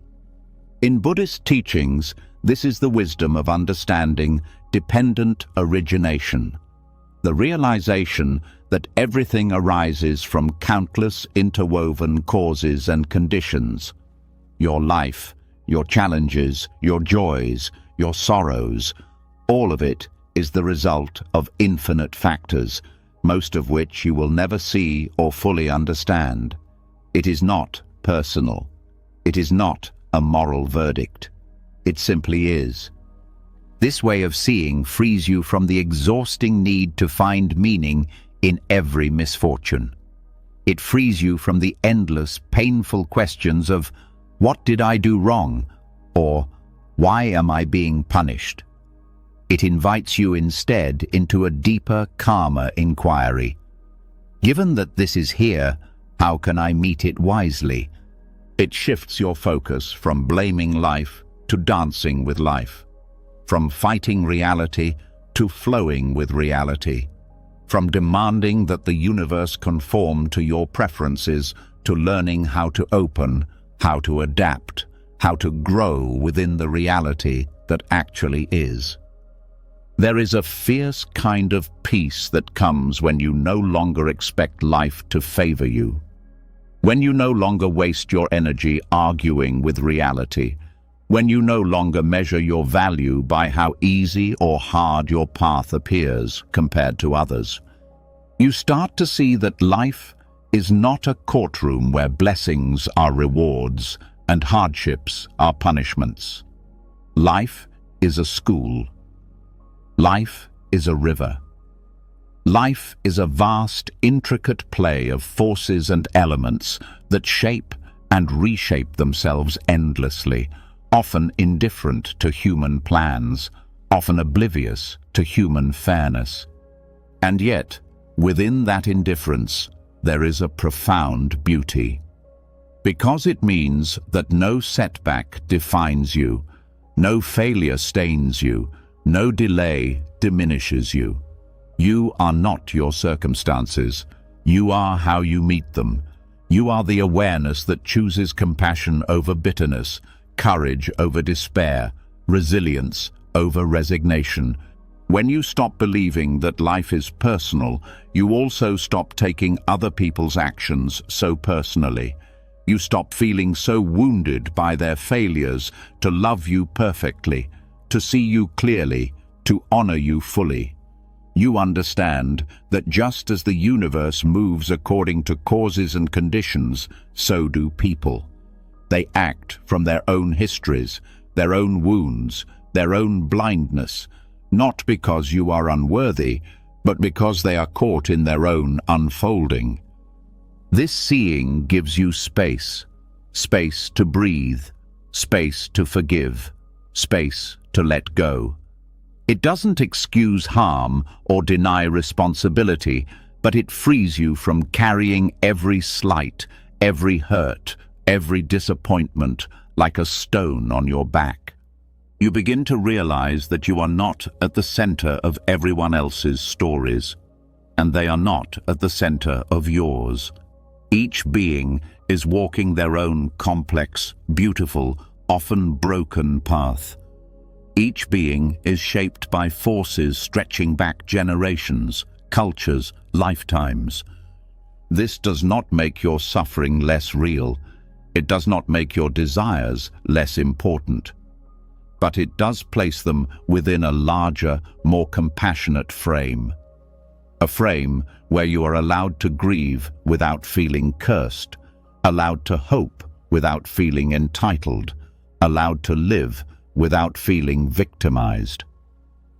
You are no longer fighting to prove you deserve good things. You are no longer fearing that you somehow invited bad things. You are simply living, fully, bravely, humbly, in the great web of causes and effects, giving your best to each moment without demanding the universe rearrange itself to fit your plans. This shift also transforms your relationship with gratitude. You stop seeing blessings as rewards you earned. You start seeing them as gifts.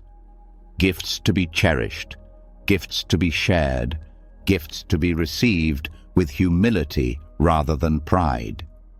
You stop tying your self-worth to outcomes. You stop measuring your success by how smooth your road is. You start measuring it by how open your heart remains through all the twists and turns. And perhaps most beautifully, you start finding compassion not just for yourself, but for all beings, every soul struggling through their own unseen battles, every heart carrying hopes and fears just like yours, every life dancing in the same vast, impersonal, magnificent rhythm. When you live this way, there is a lightness that enters your being, a resilience that does not depend on everything going your way, a joy that rises not from getting what you want, but from meeting what comes with wisdom, with strength, with grace. You are no longer a pawn tossed around by fate. You are a participant in a mystery bigger than fairness, bigger than control, bigger than any story the mind could ever tell. Tonight, as you let yourself sink deeper into rest, allow this truth to soften the tight places in you. Life is not against you. Life is not for you. Life simply is.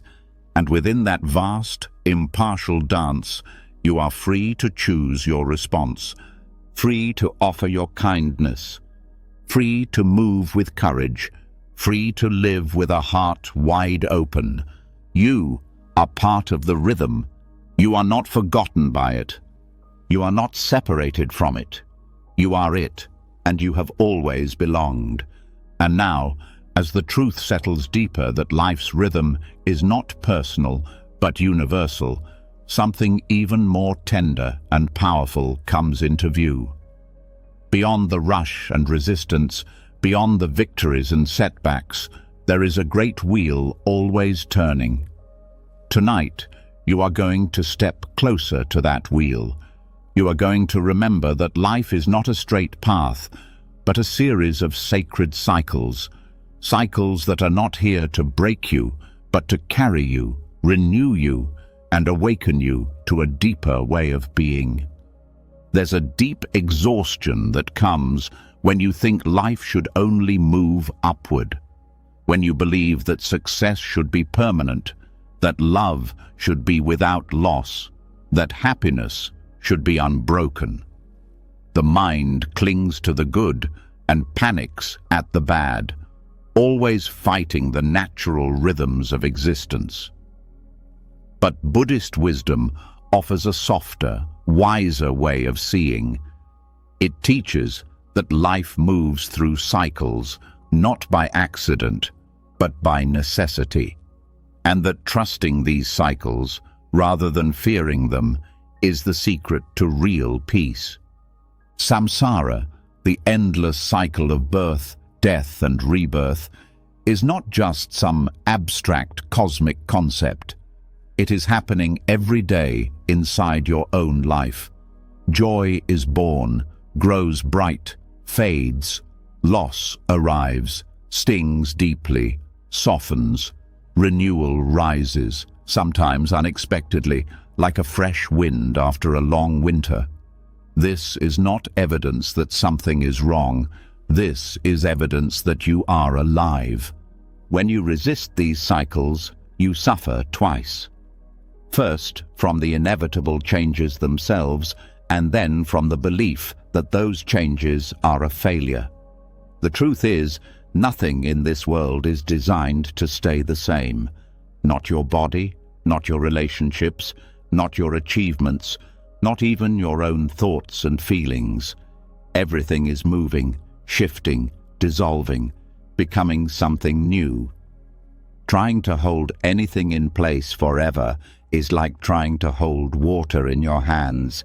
It's not a flaw in you that you can't. It's the nature of water to flow. Trusting samsara's cycles means trusting that loss is not the end. It is a doorway. It means trusting that joy is not a promise. It is a gift. It means trusting that renewal is not something you have to manufacture. It is something life naturally brings when the time is right, just as spring naturally follows winter without being forced. When joy comes, Buddhist wisdom invites you to savor it without clinging, to enjoy it fully, like tasting a sweet fruit, knowing that its passing does not diminish its beauty. When loss comes, the teaching is not to pretend it doesn't hurt, but to trust that the pain will not last forever. That grief, too, has its own season, and will ripen into new growth in ways you cannot yet see.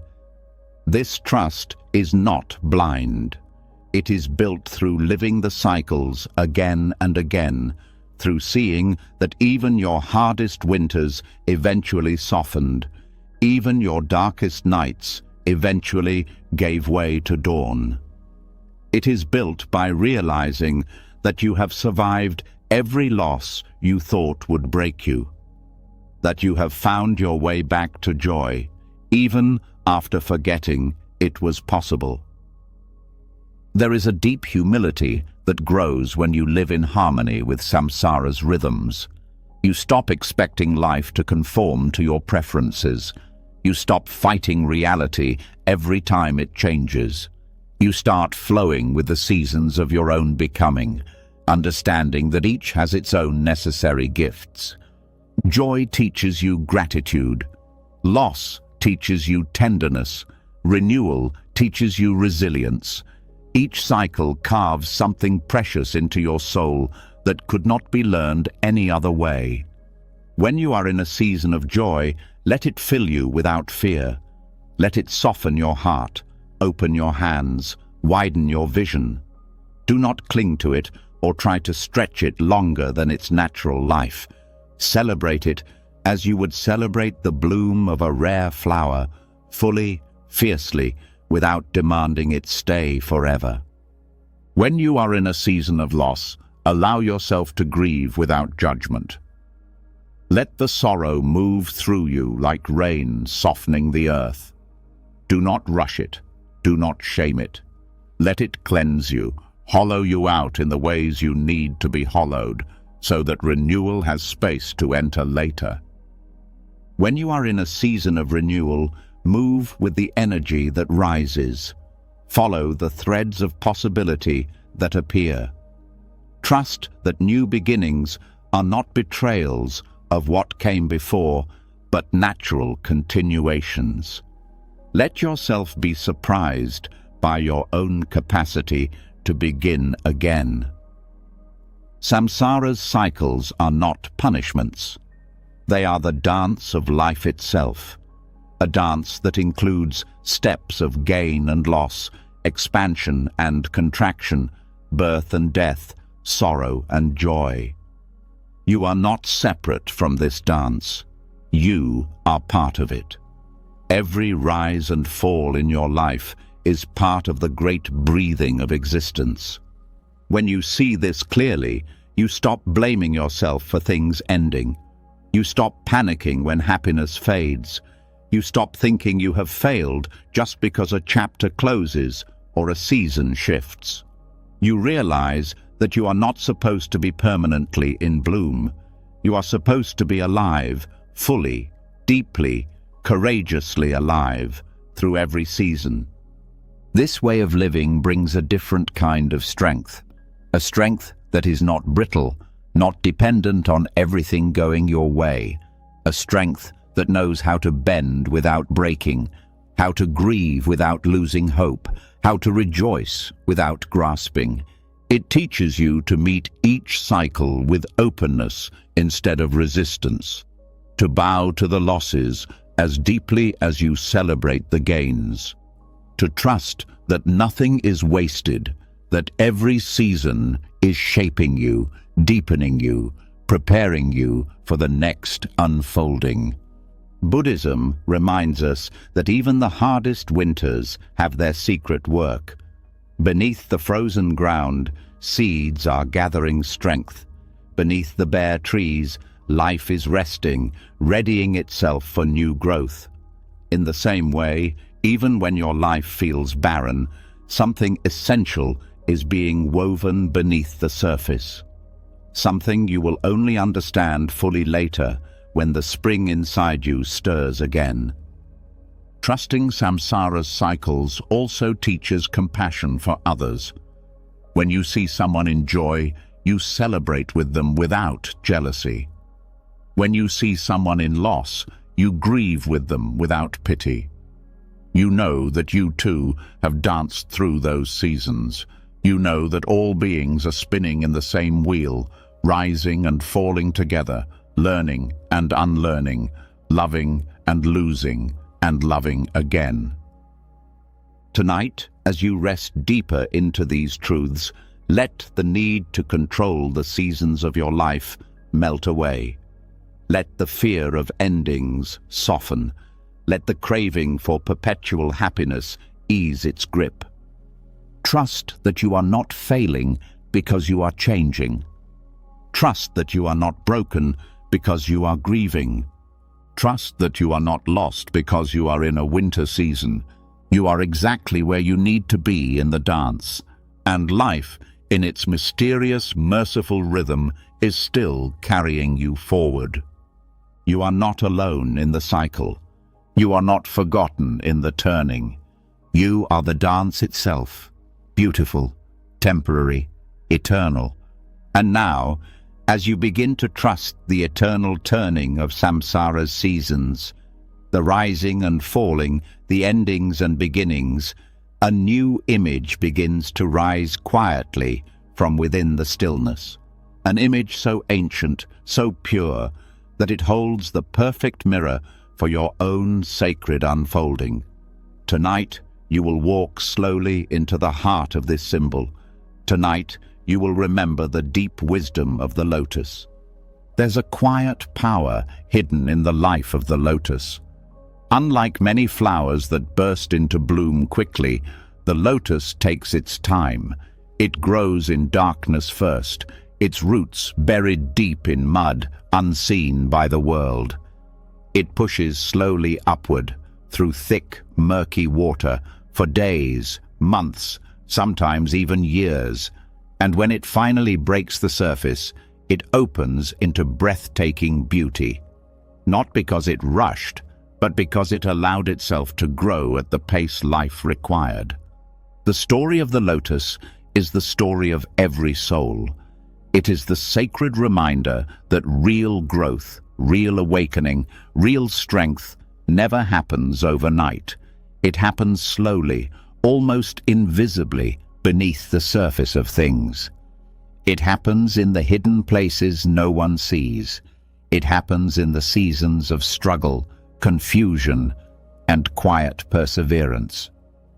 Buddhist teachings use the lotus as a symbol of enlightenment, not because it avoids the mud, but because it rises through it. It does not resent the mud. It does not curse the darkness. It uses the very heaviness of the mud to anchor itself. It uses the darkness as protection, the struggle as strengthening. Without the mud, the lotus could never bloom. And without the struggles, without the delays, without the long, silent seasons of unseen growth, neither can you. There is a hidden violence in the modern world's obsession with speed. The constant pressure to have everything figured out quickly, to succeed early, to bloom faster than nature intended. But life, real life, doesn't work that way. True becoming takes time. True unfolding cannot be rushed. The lotus teaches that your growth is not broken just because it is slow. Your healing is not failing just because it is invisible. Your path is not wrong just because it does not look like someone else's timeline. What the world calls delay, the lotus calls preparation. What the world calls failure, the lotus calls foundation. What the world calls stuck, the lotus calls gathering strength. Each day you choose patience over panic, trust over fear, compassion over self-judgment. You are growing, even if you cannot yet see the blossom. Each day you endure the mud without losing heart.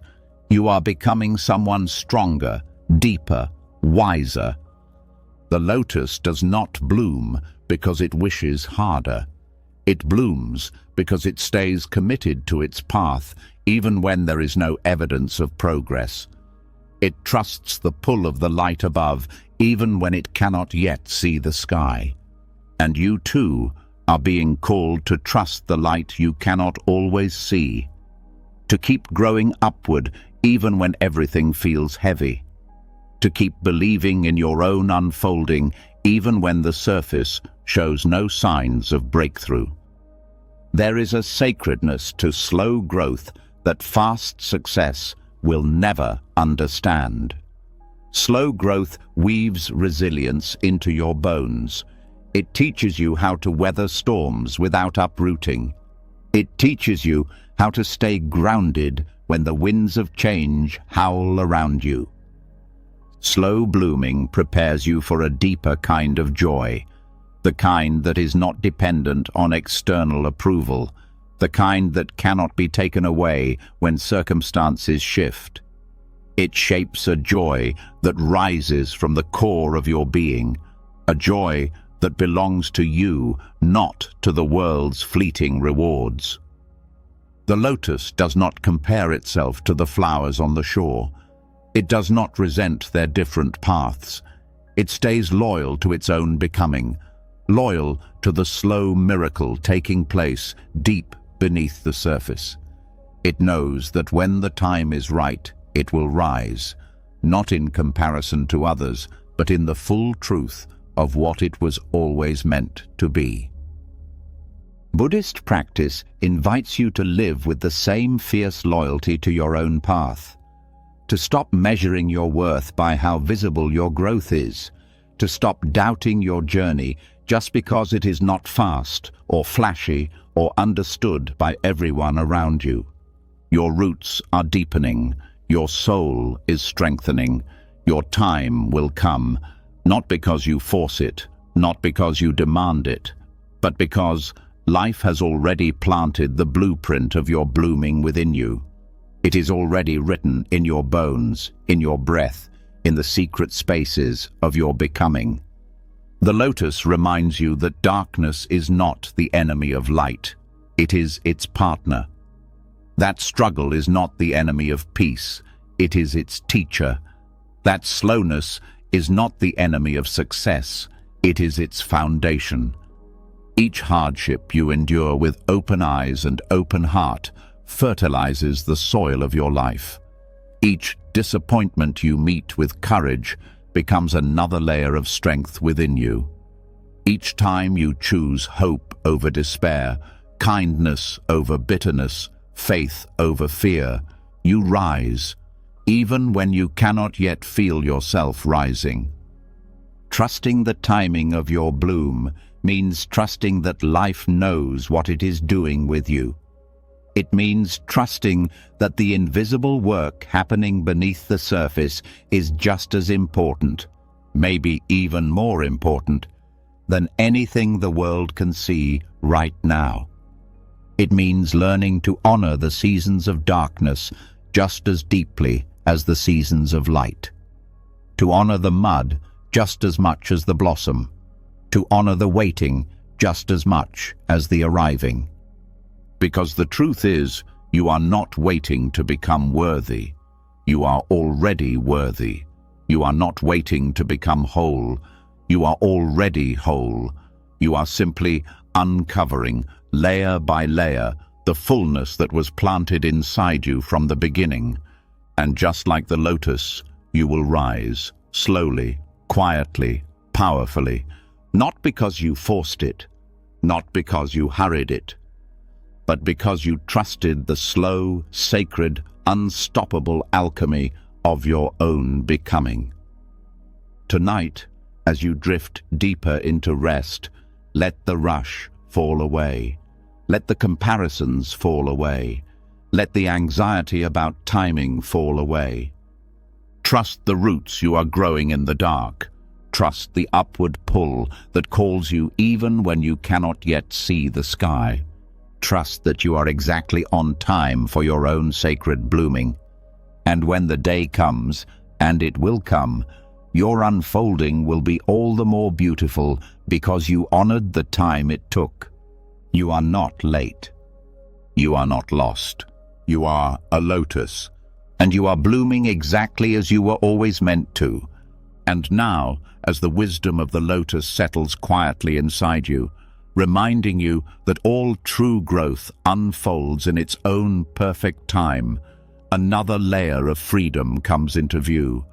Because even as you begin to trust your natural blooming, there is still a quieter enemy that must be seen clearly. The restless urgency that tries to steal your peace before it fully roots itself. Tonight, you are going to step beyond that urgency. Tonight, you will reclaim the clear vision that has always been yours. There's a tension that lives just beneath the surface of so many lives, a hum of pressure that whispers, "Hurry, hurry, hurry." It does not matter how much you have accomplished. It does not matter how far you have come. Still, urgency buzzes in your ears, driving you faster, harder, pushing you to do more, be more, achieve more, as if peace is somewhere far ahead and the only way to reach it is to run faster. Buddhist wisdom teaches that this urgency is one of the great thieves of life. It steals your ability to see clearly. It clouds your inner vision. It tricks you into believing that your life is a series of emergencies, one after another, none of which you can afford to miss or fail. And in the process, it robs you of the very stillness you most need to navigate your true path. Urgency is not the same as importance. It is not the same as passion. There are things in life that call for decisive action, deep care, fierce commitment. But urgency is something else entirely. Urgency is fear wearing the mask of necessity. Urgency is the mind's panic, trying to outrun its own discomfort, trying to control the uncontrollable, trying to force certainty where none can exist. When you live under the spell of urgency, your mind never rests, your heart never fully opens, your spirit never settles deep enough to hear the quiet voice of wisdom that only speaks in stillness. You move faster, but you see less. You work harder, but you live less. Urgency shrinks your world. It narrows your vision to the next task, the next goal, the next threat. It cuts you off from the wider, deeper flow of life that cannot be rushed, no matter how loud your fears shout. Detaching from urgency does not mean becoming lazy. It does not mean giving up your dreams. It means learning to move from clarity, not panic. It means learning to act from presence, not pressure. It means learning to trust that what is truly yours cannot be lost by slowing down enough to move wisely. When you step out of urgency, something miraculous happens. Your vision clears. You start seeing the opportunities you missed when you were rushing. You start hearing the guidance that urgency drowns out. You start noticing the small, sacred clues life has been offering all along, the ones that were invisible in the blur of hurry. Buddhist practice teaches the power of pausing, the power of taking a breath before reacting, the power of creating even the smallest space between stimulus and response. Because it is in that space that freedom lives. It is in that space that wisdom has a chance to enter. Urgency makes everything feel like life or death. Pausing reminds you that most things are not. Pausing reminds you that you have time. Time to breathe, time to reflect, time to choose your next step instead of being driven by fear. The mind, when trapped in urgency, believes that speed equals survival. But the heart knows better. The heart knows that survival without peace is not really survival at all. The heart knows that rushing through life is not the same as living it. There is a deeper pace available to you, always waiting beneath the noise, a pace that honors the natural rhythms of your body, your mind, your spirit. A pace that lets you meet each moment fully without leaning frantically into the next. Detaching from urgency means choosing to trust that you are not missing your life by slowing down. You are finding it. It means choosing to believe that you are not falling behind by moving at the speed of wisdom instead of the speed of fear. It means learning to see that very few real decisions need to be made in a panic, that most real problems are better solved from calm than from chaos, that the best actions come not from the pressure to move quickly, but from the clarity that comes when you move consciously. Urgency is a habit reinforced by culture, by fear, by the aching desire to be safe, to be certain, to be in control. But like all habits, it can be unlearned, slowly, patiently, with practice. Each time you feel the surge of hurry rising in you, you have a choice. You can ride it blindly, letting it sweep you into reflexive action. Or you can pause. You can take one deep breath. You can ask yourself, is this true urgency or is this fear? You can listen for the deeper current beneath the surface panic. You can choose to respond from that deeper place. This choice, made again and again, rewires your entire being. It teaches your nervous system that you are safe even when you are not rushing. It teaches your mind that you are capable even when you are not frantically problem-solving. It teaches your heart that it is trustworthy even when the future is uncertain. The more you practice stepping out of urgency, the more life opens to you. You notice that you make better decisions when you are calm. You notice that you enjoy your work more when you are not racing through it. You notice that your relationships deepen when you are fully present instead of half distracted by the next thing. You start to see that urgency was never a measure of importance. It was only a measure of fear. And once the fear loosens, you are free to move not faster, but truer. There is a quiet joy that rises when you move this way, a joy that comes not from achieving more, but from being fully alive in what you are already doing. A joy that is not contingent on outcomes, but born from the quality of your presence. Buddhist teachers often speak of the rush to nowhere, the tragic comedy of spending a lifetime hurrying toward a destination that turns out to have been right here all along. Detaching from urgency means refusing to live that tragedy. It means waking up now, here, inside your real life. It means trusting that you are not falling behind when you honor the deeper timing of your own soul.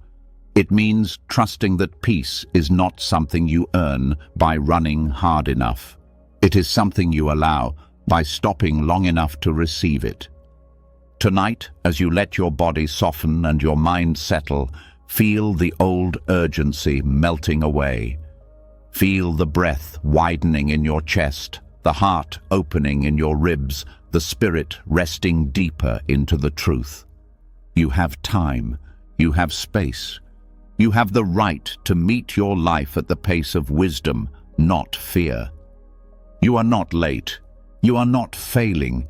You are already inside the life you were meant to live. Not once you get there, but right here, in the sacred unfolding of now. Let urgency fall away like an old skin. Let clarity rise like a quiet sun. And let yourself walk, not run, into the next beautiful step of your journey. And now, as the weight of urgency falls away and your heart starts to beat again in the rhythm of presence rather than pressure, an even subtler freedom begins to emerge. Because even after stepping beyond urgency, there is still one last thread that often keeps the soul tangled. The mind's constant need to plan, control, and schedule every step of your unfolding. Tonight, you are going to step beyond even that. Tonight, you are going to remember the vastness that was always there before the mind tried to map it all out. There's a quiet, exhausting pressure that lives in the human mind, a constant ticking, a silent drumbeat of plans, deadlines, future maps. It is not always loud. Sometimes it is a soft undercurrent, barely noticed. A whisper saying, "You need to be somewhere else. You need to be someone else. You need to be further along." The mind loves scheduling because it craves certainty. It craves a straight line it can follow, a clear checklist it can complete. It wants life to be like a train timetable, predictable, controllable, understandable. And when life refuses to conform, when seasons stretch longer than expected, when doors close unexpectedly, when changes come without warning, the mind panics. It panics not because life has betrayed you. It panics because life has refused to fit inside the mind's small, rigid map. Buddhist teachings invite you to see this clearly, not with judgment, but with compassion. The mind is not evil. It is trying to protect you in the only way it knows how, by trying to control time itself. But no amount of planning, no amount of mental scheduling can change the ancient truth that life moves by its own mysterious wisdom, not by the mind's charts. Trying to control the timing of life through mental scheduling is like trying to hold back the tide with a paper wall. It does not matter how intricate your plans are. The tide will come when it comes. The seasons will turn when they turn. The blooming, the withering, the arriving, the leaving. All of it will happen according to a deeper intelligence that has nothing to do with human anxiety. Surrendering the mind's scheduling does not mean becoming passive. It does not mean giving up your dreams or abandoning your goals. It means releasing the false belief that your mind alone can dictate when and how life should unfold. It means moving from a deeper, wider trust, one that listens not just to the calendar or the clock, but to the pulse of life itself. There is a deeper timing that does not live in your mind. It lives in your breath. It lives in your bones. It lives in the seasons of your own soul. Sometimes you are meant to move fast. Sometimes you are meant to move slowly. Sometimes you are meant to rest longer than you think you should. Sometimes you are meant to leap before you feel ready. The mind's schedules cannot predict these things. They cannot contain the mystery of your becoming. They can only create expectations that, when unmet, lead to disappointment, frustration, self-blame. When you surrender the mind's constant scheduling, you make space for something more real to guide you: intuition, presence, alignment, soul. You stop forcing yourself into timelines that were never meant for you. You start flowing with the deeper tides of your own life. This surrender is not always easy. The mind will resist. It will tell you that if you do not plan every step, you will fail. It will whisper that without constant scheduling, you will miss your destiny.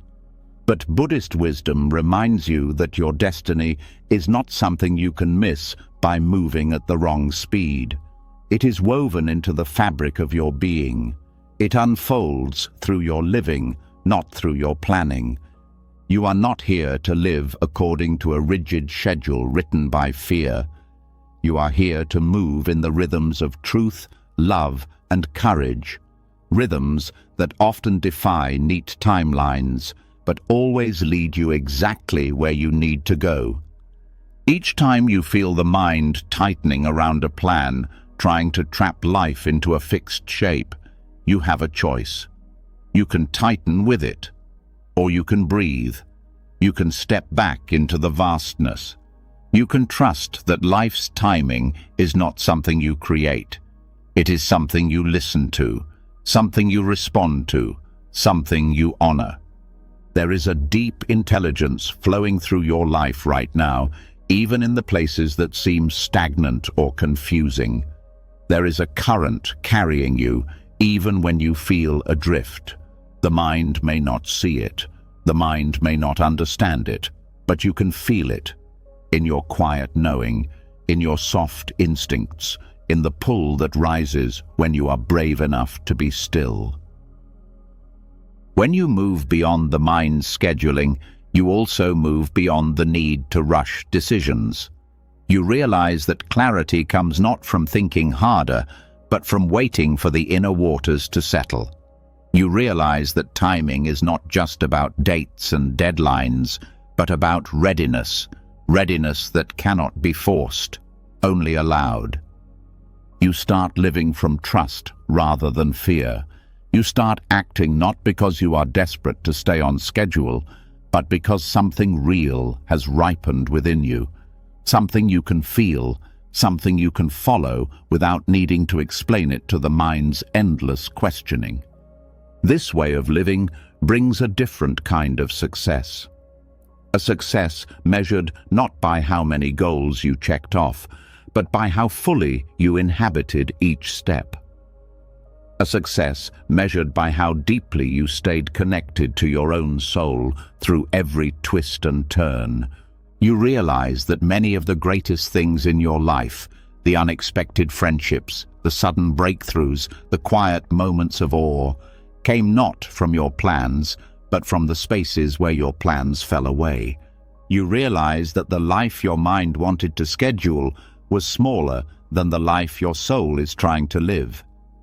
Buddhist practice often speaks of non-grasping, the art of holding life lightly, letting it come and go without clinging or forcing.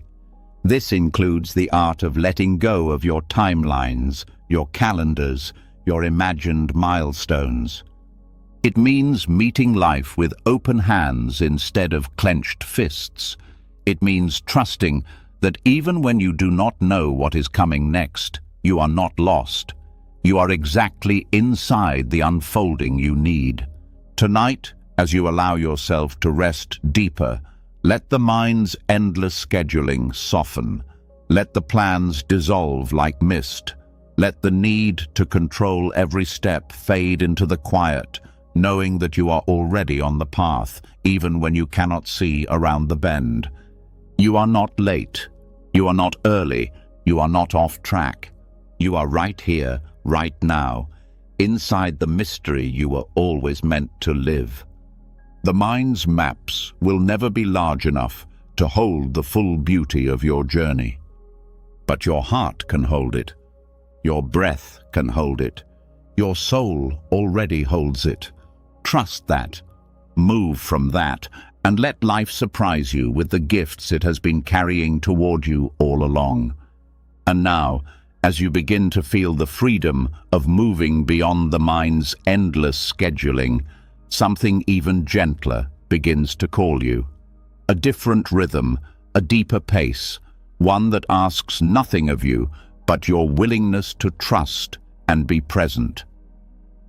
Tonight, you are going to enter that sacred space. Tonight, you will remember that not only is rushing unnecessary, but the very act of slowing down is a doorway into wisdom itself.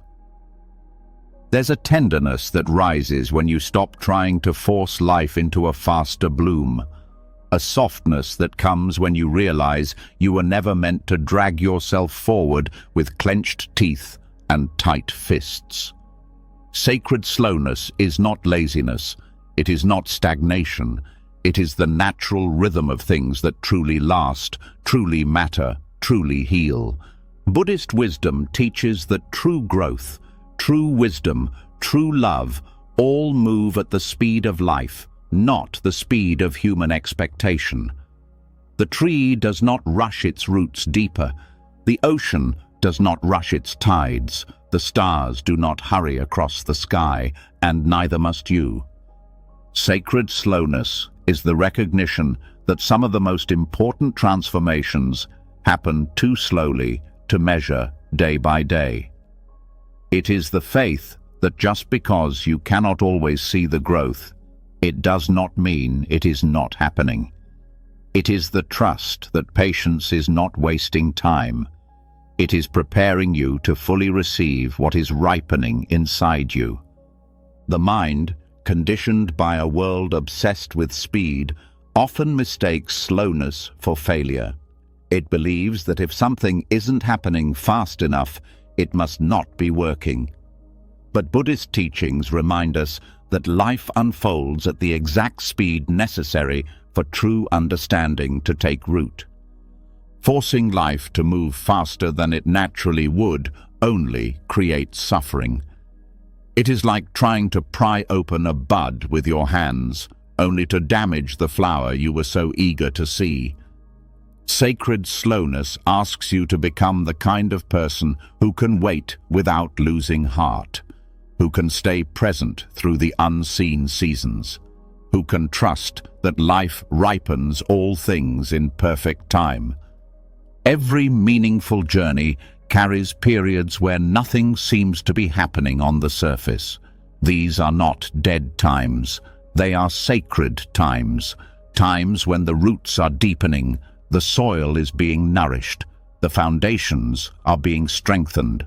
Without these hidden seasons, there would be no stability when the growth finally bursts into view. Sacred slowness teaches you to honor the space between where you are and where you long to be. To live fully in the in-between, not as a punishment, but as a gift. To see that your becoming is not only happening at the destination, it is happening now, in the waiting, in the trusting, in the quiet work of being faithful to your own unfolding. There is a kind of beauty that only slowness can reveal. The beauty of noticing the smallest changes, the beauty of savoring each step instead of rushing past it. The beauty of realizing that you are already living inside the miracle you were once rushing toward.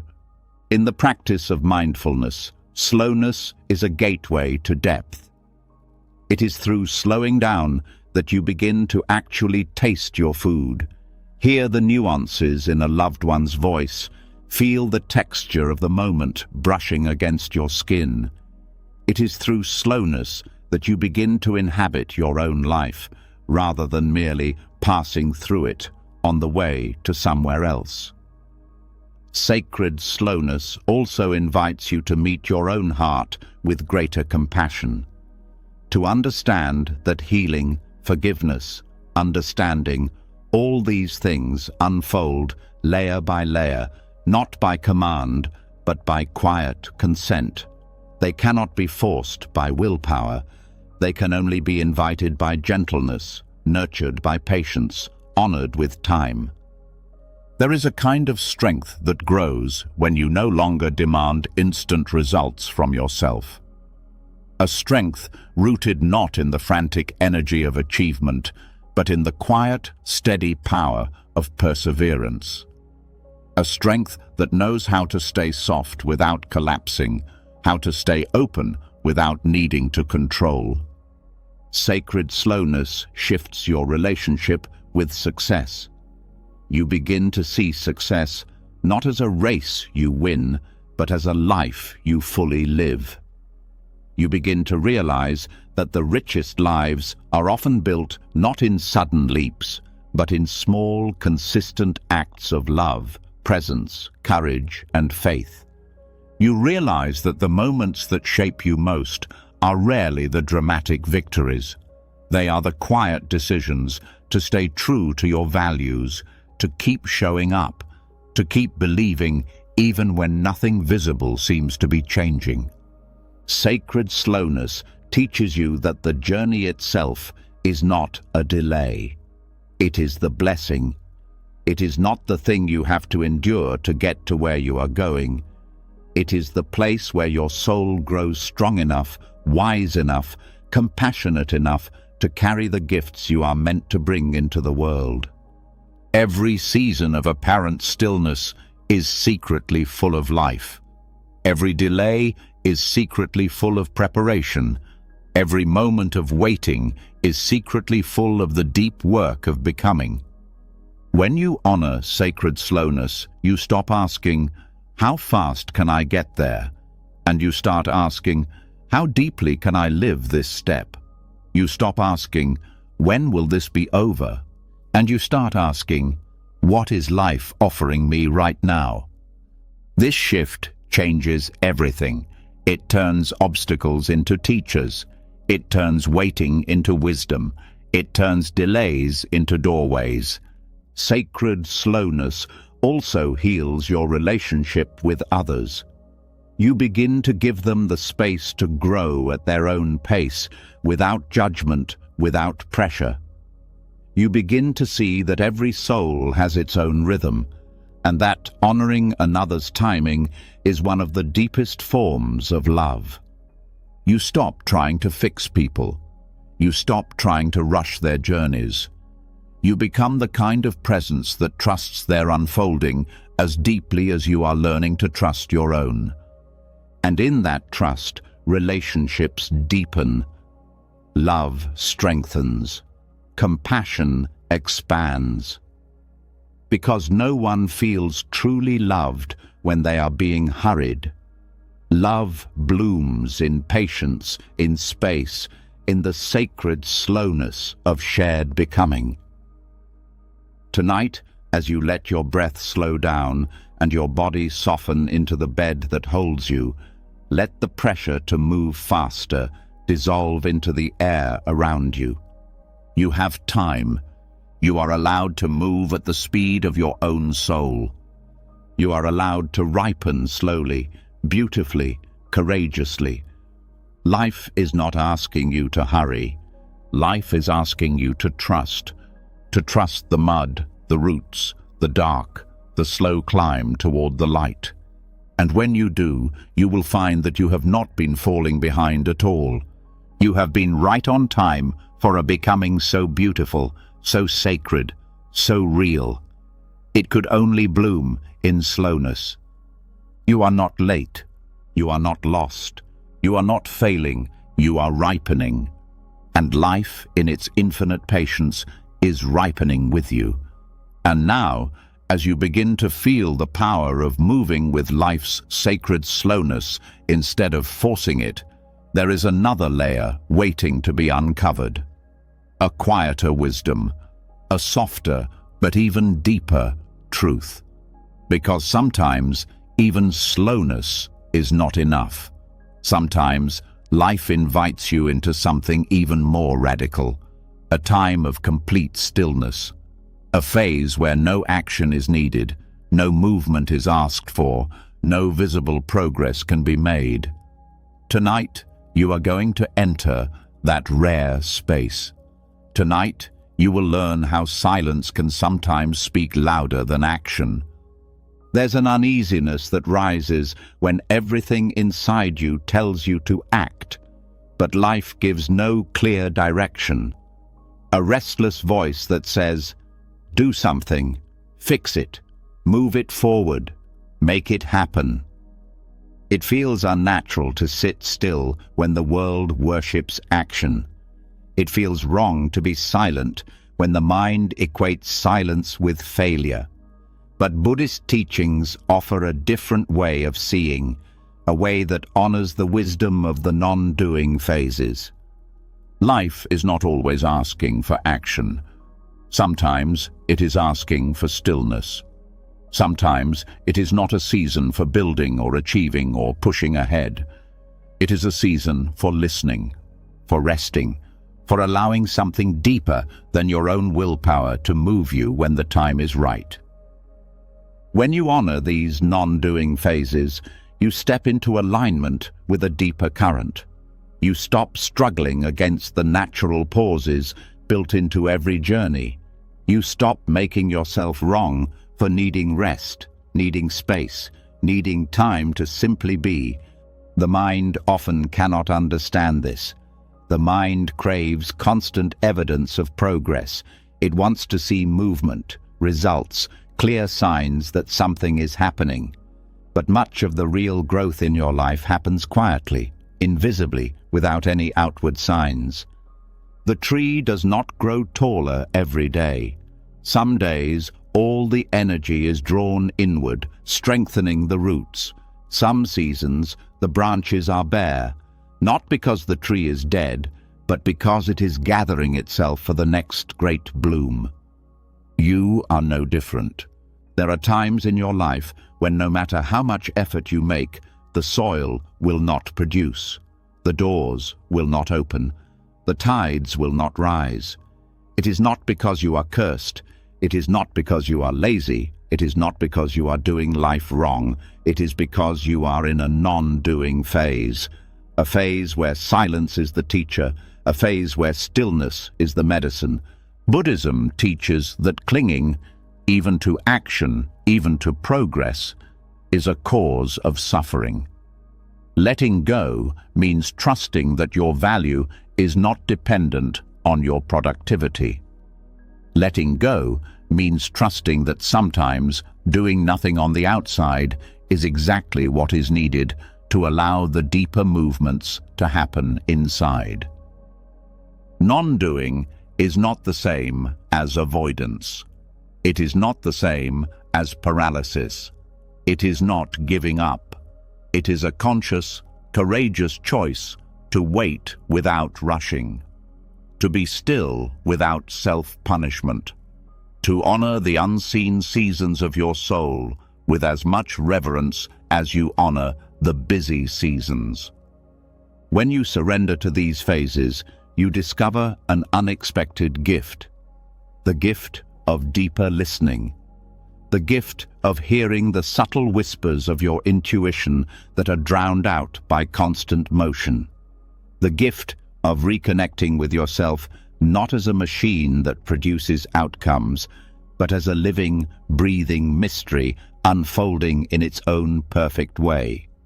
You realize that silence has its own language, that stillness has its own wisdom, that sometimes what you most need to know, most need to understand, most need to become, can only be found when you stop doing and start being. There is a trust required here that goes beyond the trust needed for slowness. It is the trust that you are not losing your way by standing still. It is the trust that life knows how to carry you forward when it is time, and that no amount of panic or pushing can make the seasons change before their hour. When you live this way, you start to see non-doing not as a waste of time, but as sacred time. You start to feel the richness of simply being alive, without needing to perform, achieve, or prove anything. You start to notice the small things, the breath rising and falling, the light shifting on the wall, the quiet pulsing of life around you, things that are invisible when you are moving too fast, too loudly, too urgently. You start to see that some of the most important shifts in your soul happen when you appear to be doing nothing at all. In Buddhist practice, there is great reverence for the stillness between actions, the space between breaths, the silence between sounds. Because it is in those spaces that true insight can arise. It is in those spaces that life speaks most clearly, most gently, most truly. When you stop fearing silence, you start hearing the music inside it. When you stop fearing stillness, you start feeling the pulse of life that never stops flowing, even when you do not move. You begin to understand that action without alignment is emptiness, that movement without clarity is noise, that sometimes the greatest wisdom is not found in doing more, but in pausing long enough to see what truly needs to be done and what can be released. You realize that the world's constant demand for action is not a call to truth. It is a call to exhaustion. It is a call to forgetfulness. It is a call to live at the surface rather than diving into the depths.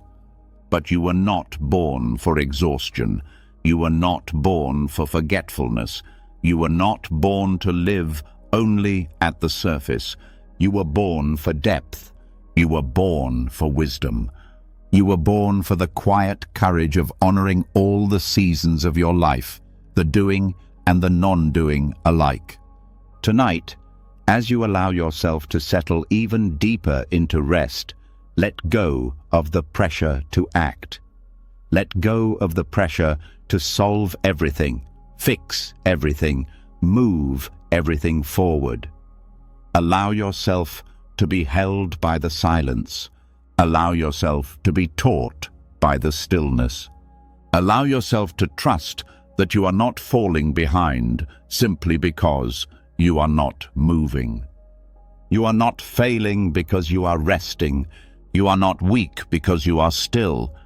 You are not broken because you are waiting. You are living. You are listening. You are aligning with a wisdom bigger than your plans, bigger than your fears, bigger than your mind.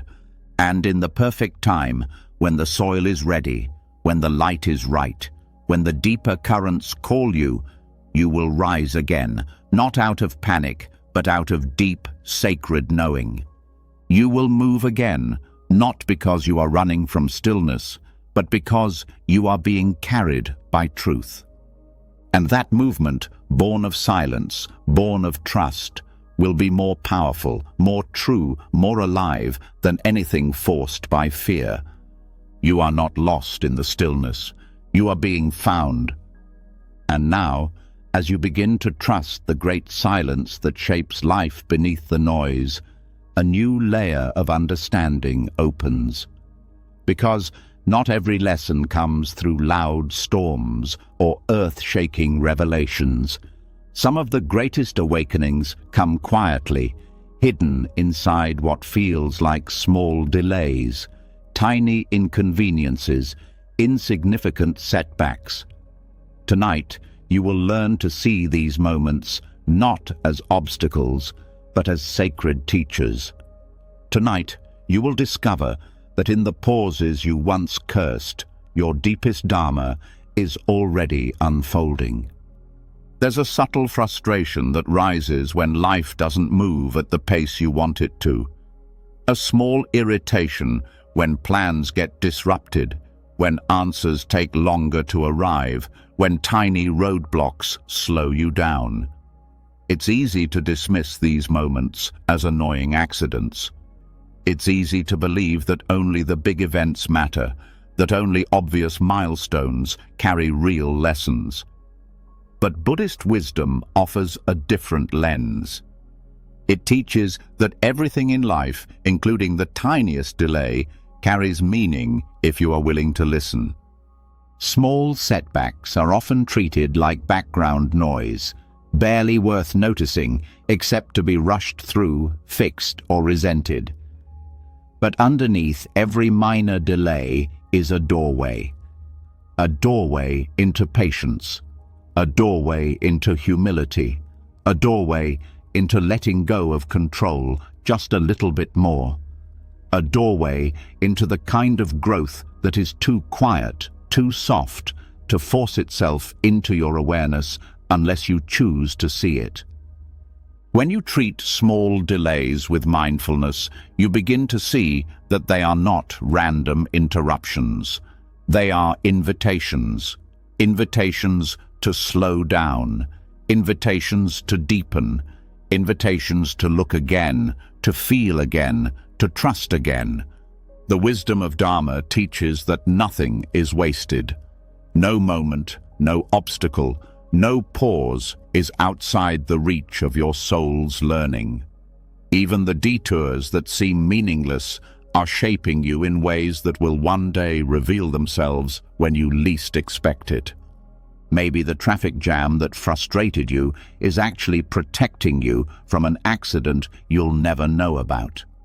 Maybe the rejection you felt yesterday is rerouting you towards something better you would have otherwise missed. Maybe the small delay that feels so inconvenient right now is quietly training your spirit in patience, resilience, surrender, qualities you will desperately need for the road ahead. There are no wasted delays in a life lived with awareness. Every moment is part of the curriculum.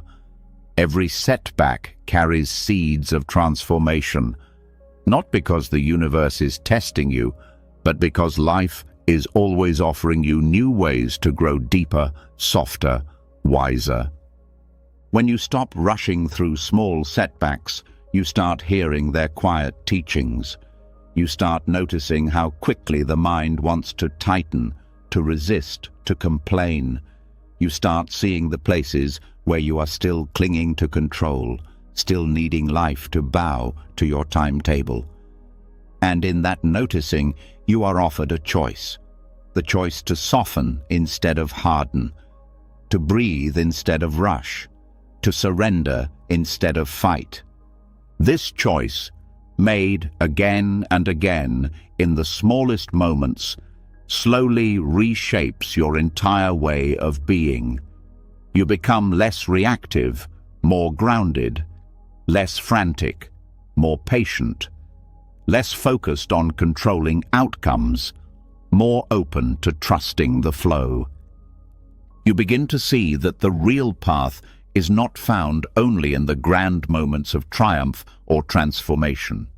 It is woven through the 1,000 small choices you make every day. The choice to stay kind when plans fall apart. The choice to stay curious when things don't go your way. The choice to meet inconvenience with grace instead of anger. These small choices build a kind of invisible strength, a kind of quiet mastery, a kind of inner richness that no external success can replace. And over time, you realize that the small delays you once despised were actually some of your greatest teachers. That they taught you what no achievement, no award, no smooth path ever could. How to live with an open heart in an unpredictable world. There is a kind of freedom that grows when you stop needing everything to happen on your schedule. A freedom born from realizing that your peace does not depend on life's cooperation. It depends on your willingness to dance with whatever life brings, however and whenever it brings it. This freedom is not theoretical. It shows up in the way your shoulders relax when plans change, in the way your voice softens when things go wrong, in the way your heart stays open even when the road twists unexpectedly. It shows up in the way you meet the minor delays of life, not with resentment, but with a deep, quiet trust that even this too belongs. Even this too is shaping you. Buddhist teachings often remind us that the small moments are the big moments, that awakening does not come all at once in a flash of light. It comes through steady, patient living, through paying attention, through meeting each moment with presence, no matter how ordinary it seems. Small delays train you in exactly this kind of attention. They break the spell of your autopilot rushing. They pull you back into your body, your breath, your senses. They remind you that life is not happening later when everything goes smoothly. Life is happening now, even in the unexpected detours. Each time you accept a delay without hardening your heart, you polish the mirror of your soul. Each time you stay soft in the face of frustration, you deepen your capacity for love. Each time you choose trust over panic, you anchor yourself more firmly in the timeless rhythms of being. Over time, this way of living transforms you. You become someone who is not easily thrown by life's twists. Someone who can find beauty in broken plans. Someone who can find peace in unfinished journeys. You stop measuring your days by how efficiently they unfold. You start measuring them by how deeply you were able to stay connected to yourself, to others, to the sacred mystery pulsing through all things. And perhaps, most beautifully, you begin to trust yourself. Trust that you do not need life to go perfectly for you to thrive. Trust that you can meet whatever comes with grace. Trust that you can be faithful to your own unfolding, even when the path is unclear. Tonight, as you allow yourself to drift deeper into rest, let the small frustrations, the tiny delays, the minor setbacks of the day soften in your mind. Let them lose their sharpness. Let them reveal their hidden gifts. You are not off course because things didn't go according to plan. You are not being punished because delays appeared. You are being invited into a deeper relationship with trust, with patience, with peace. You are being taught how to live, not only when everything is smooth, but also when nothing goes as expected. And in learning this, you are growing into someone unshakable, someone grounded, someone free. Because in the end, the real path was never about avoiding delays. It was about becoming the kind of soul who can see the sacred hidden within them. You are not stuck. You are not failing. You are ripening, one sacred, surprising, beautiful moment at a time. And now, as you begin to see the sacred gifts hidden even inside life's smallest delays, there's one more shadow to turn toward. A quieter fear that sneaks in just when peace begins to settle. A voice that says, "What if I'm missing something better? What if there's something out there I should be chasing?" Tonight, you will shine a gentle light on that voice. Tonight, you will see clearly that what you fear you are missing was never more precious than what you already hold. There's a restlessness that stirs when the mind believes happiness is happening somewhere else. A tug in the heart that says, over there, not here. Later, not now. Somewhere else, with someone else, doing something else. That's where real life is. This restless longing, known today as FOMO, has become a silent epidemic. But Buddhist wisdom knew it long before it had a name. It recognized this craving for what it is, a mirage that drains the soul. The fear of missing out is rooted in a fundamental misunderstanding. The belief that fulfillment is something fragile and external, easily lost if you are not always moving, always chasing, always grabbing at every opportunity. It tells you that every choice closes 100 other doors.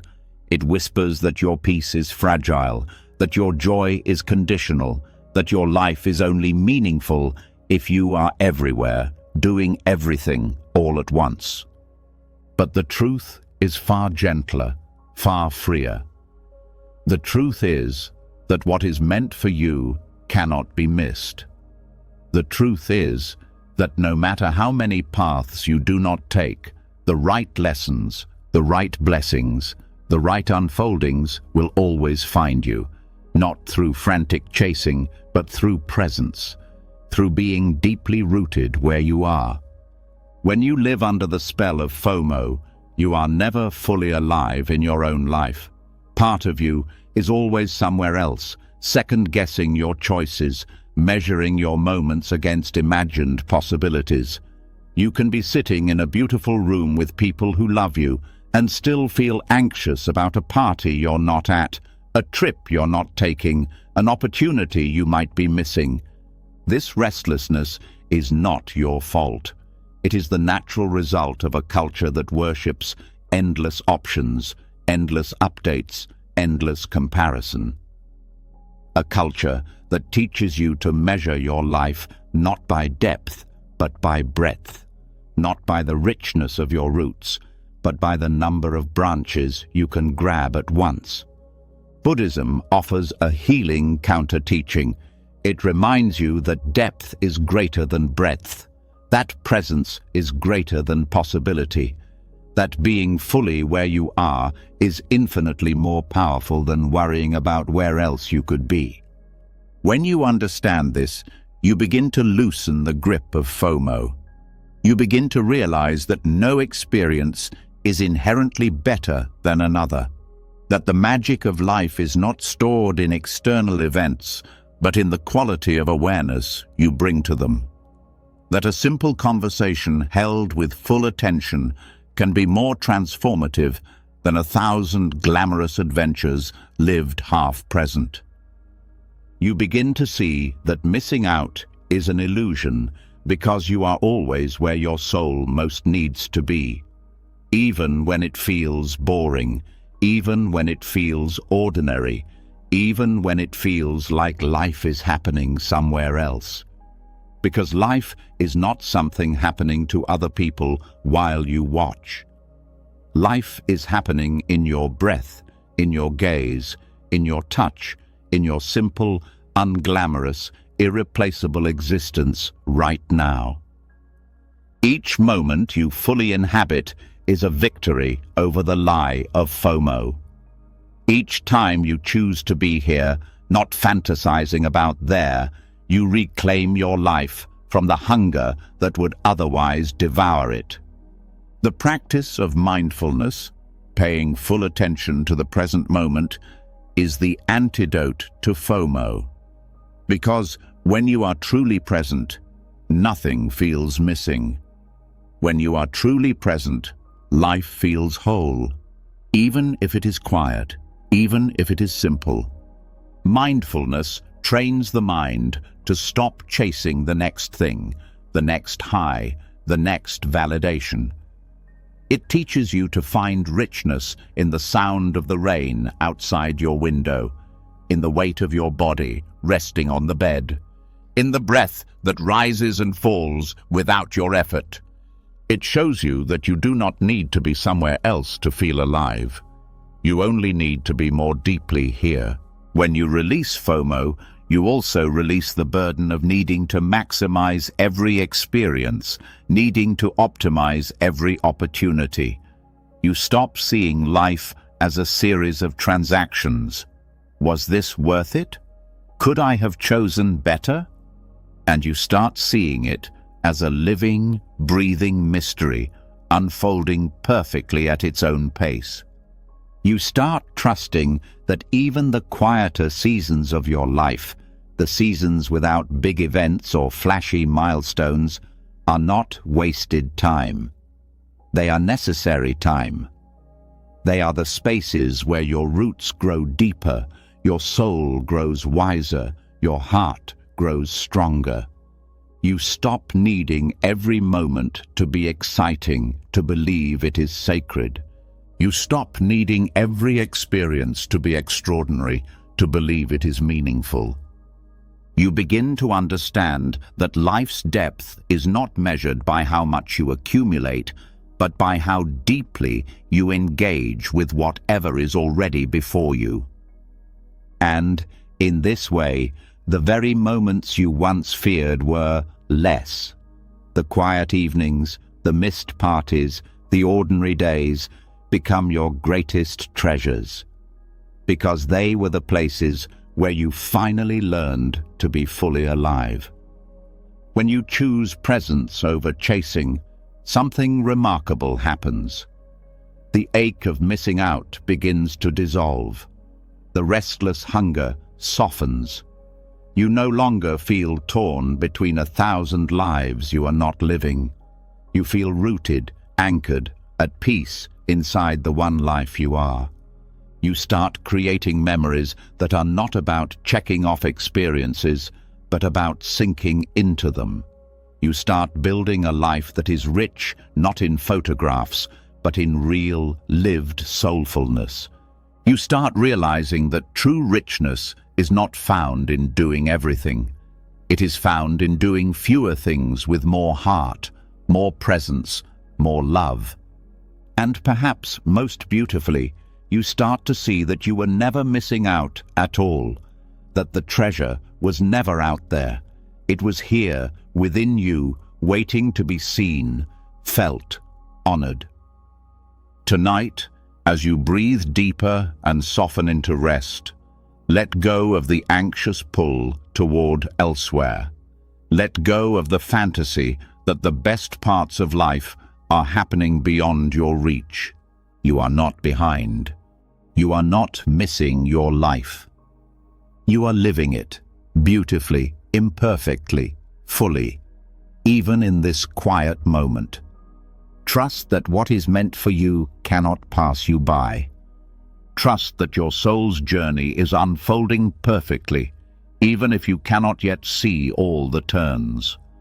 Trust that your deepest joy will come not from chasing life, but from embracing it, one simple, sacred breath at a time. You are not missing anything. You are arriving right here, right now, exactly where you are meant to be. And now, as the hunger to be everywhere and have everything slowly dissolves into the peace of being exactly where you are, there is another deeper truth ready to unfold.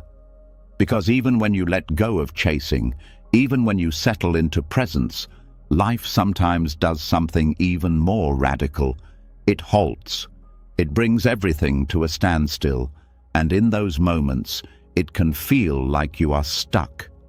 But tonight, you are going to see the hidden mercy inside these pauses. Tonight, you will understand why sometimes life has to slow everything down so your soul can finally catch up. There's a fear that creeps in when momentum stops, a quiet panic that says, "Nothing is moving. I must be doing something wrong. I must have lost my way." It is easy to believe that forward motion is proof of progress. It is easy to believe that stillness is failure. But Buddhist wisdom invites you to see it differently, to see that the pauses are not punishments, they are part of the rhythm of becoming. When life halts, it is not because you have fallen out of favor, it is not because you have been forgotten, it is because something inside you needs time to settle, to realign, to deepen before the next steps can be taken.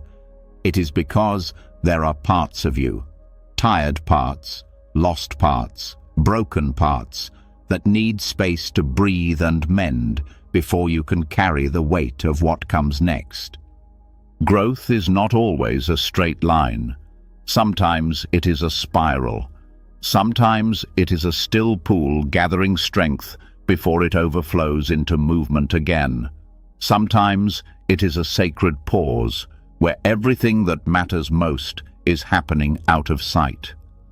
When you resist these pauses, you miss their gifts. You stay trapped in the mind's belief that movement is always better than stillness. You stay trapped in anxiety, measuring your worth by how busy you are, how visible your progress appears. But when you trust the pauses, you enter into a deeper relationship with life. You learn to rest inside the spaces where nothing seems to be happening. You learn to listen for the quiet voices within you that only speak when the noise of ambition fades away.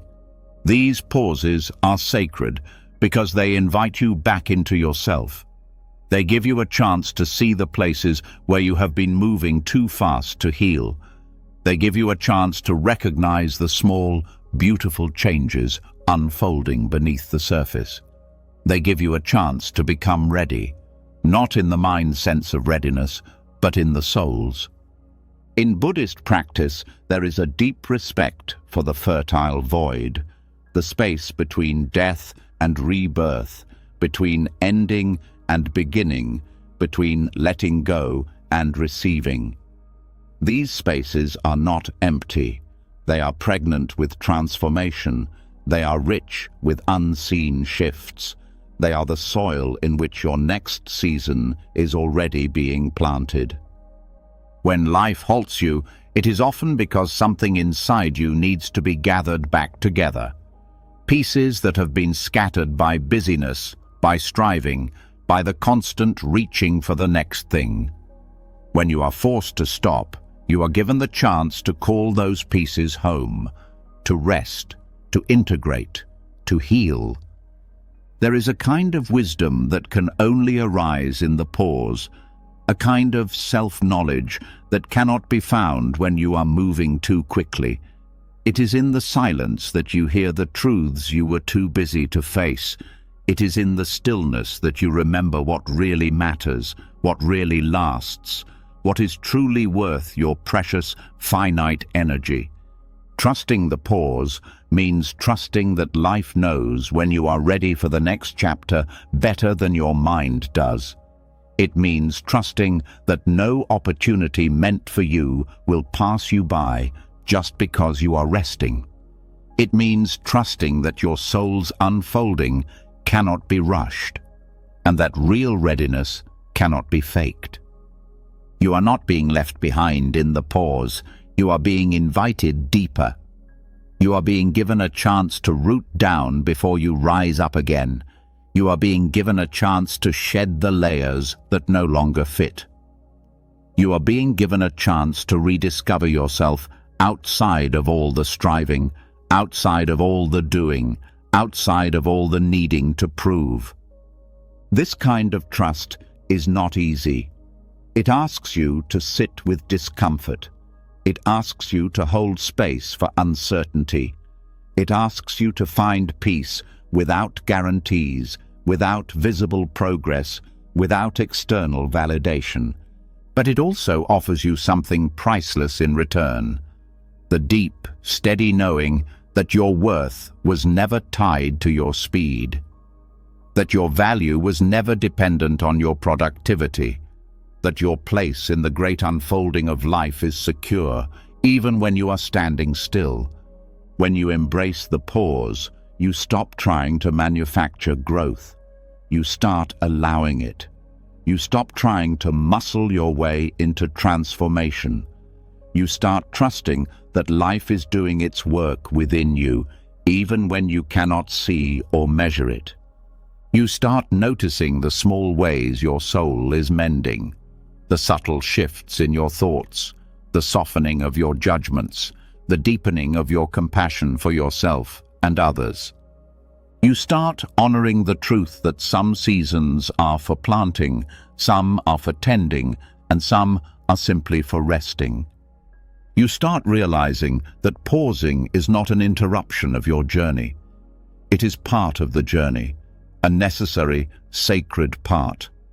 Each breath you take inside the pause is a prayer of trust. Each moment you resist the urge to rush back into action is a declaration of faith. Each time you choose presence over panic, you deepen your roots a little further into the unshakable ground of being.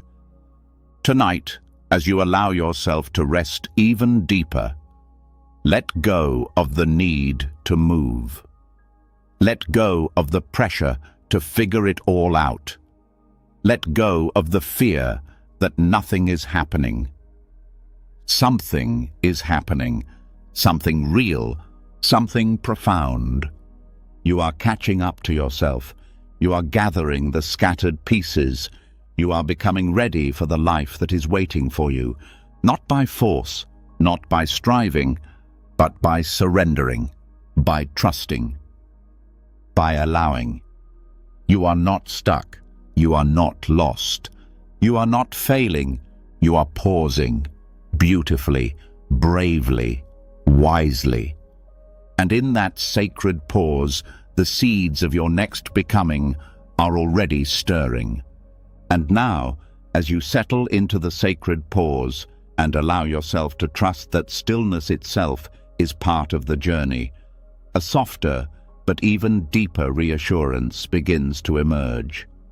Because even when life halts, even when dreams seem distant, even when plans slip through your hands like water, something inside you needs to remember this: nothing real is ever truly lost. Tonight, you will step into the heart of that truth. Tonight, you will find peace, not by rushing forward, but by realizing you already carry everything you need within you. There's a quiet grief that rises when dreams are delayed, a heaviness that says, maybe it's too late, maybe it's gone forever, maybe all the effort, all the hope was wasted. It is so easy to believe that if something doesn't happen on your timeline, it has vanished beyond your reach. It is so easy to believe that delay is the same as defeat.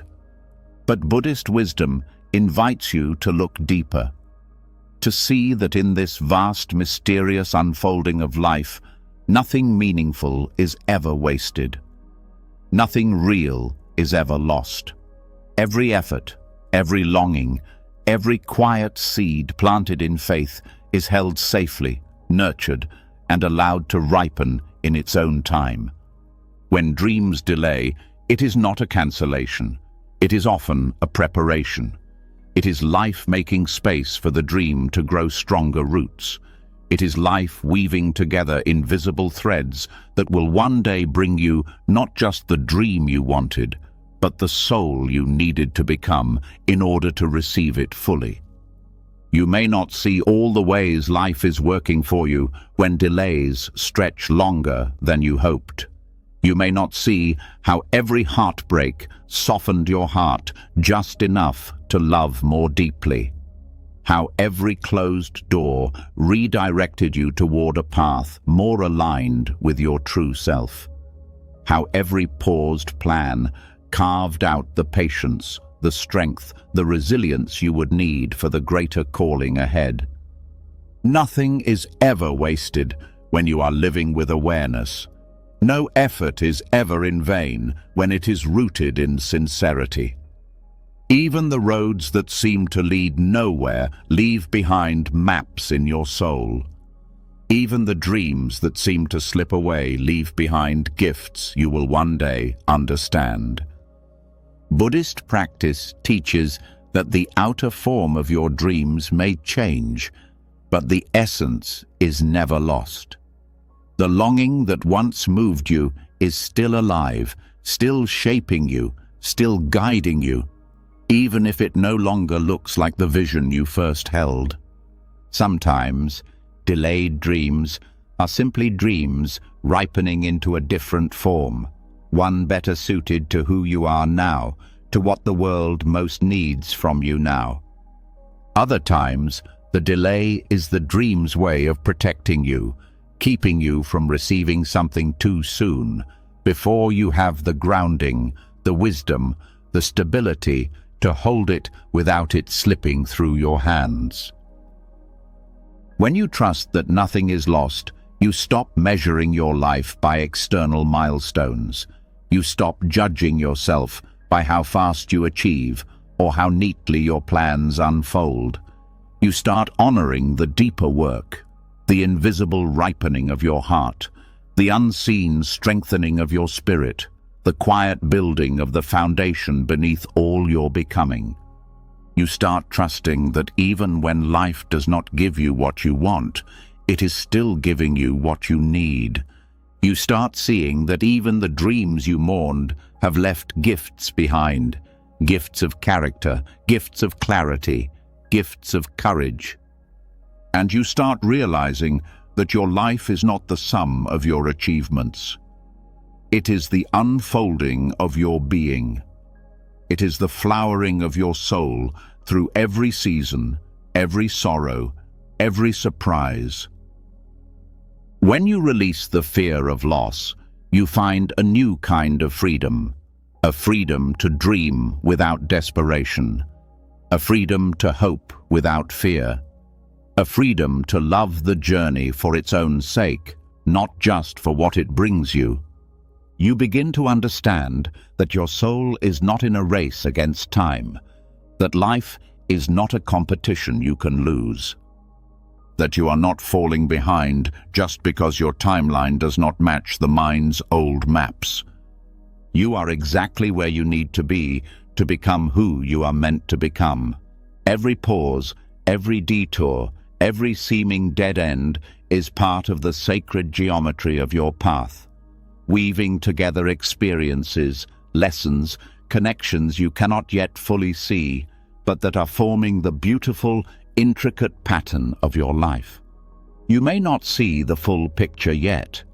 You may not understand why things have unfolded the way they have. But trust that understanding will come in its own time, and that in the meantime, nothing is being lost. Not the time you spent waiting, not the dreams that seemed to slip away, not the love you gave that was not returned. It all remains part of your story. It all remains part of your offering. It all remains part of your unfolding. Buddhist wisdom teaches that everything that arises leaves an imprint. Every kindness shapes the field of your life. Every intention shapes the ripples moving outward into the world. Even when dreams delay, the energy you poured into them is never wasted.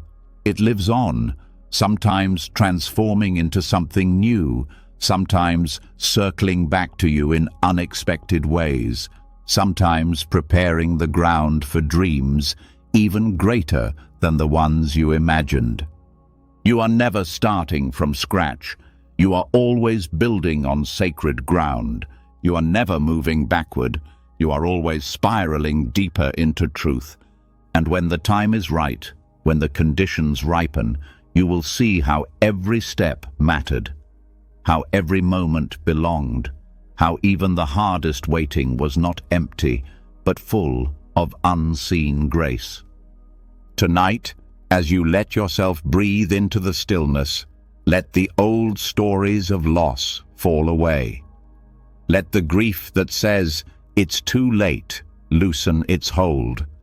Let the sorrow that says, "It was all for nothing," dissolve into the quiet truth rising inside you. Nothing is lost. Nothing real ever slips away. Nothing done with love, with sincerity, with hope is ever wasted. You are not behind. You are not broken. You are not forgotten. You are unfolding in sacred time. You are growing in sacred soil. You are living a sacred story. Trust it. Honor it. Stay with it.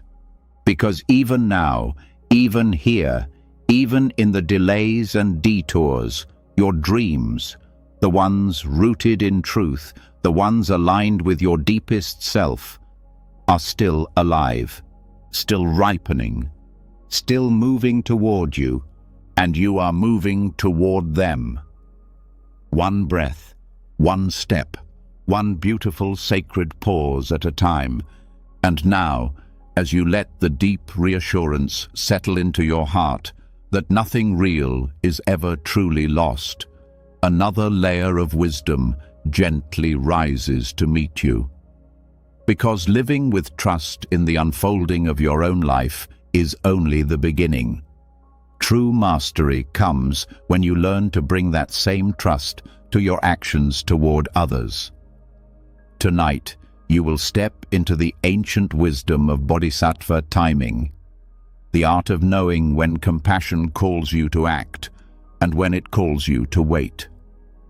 There's a tenderness that blooms when the heart wakes up to compassion, a raw, open desire to help, to heal, to fix the suffering you see around you.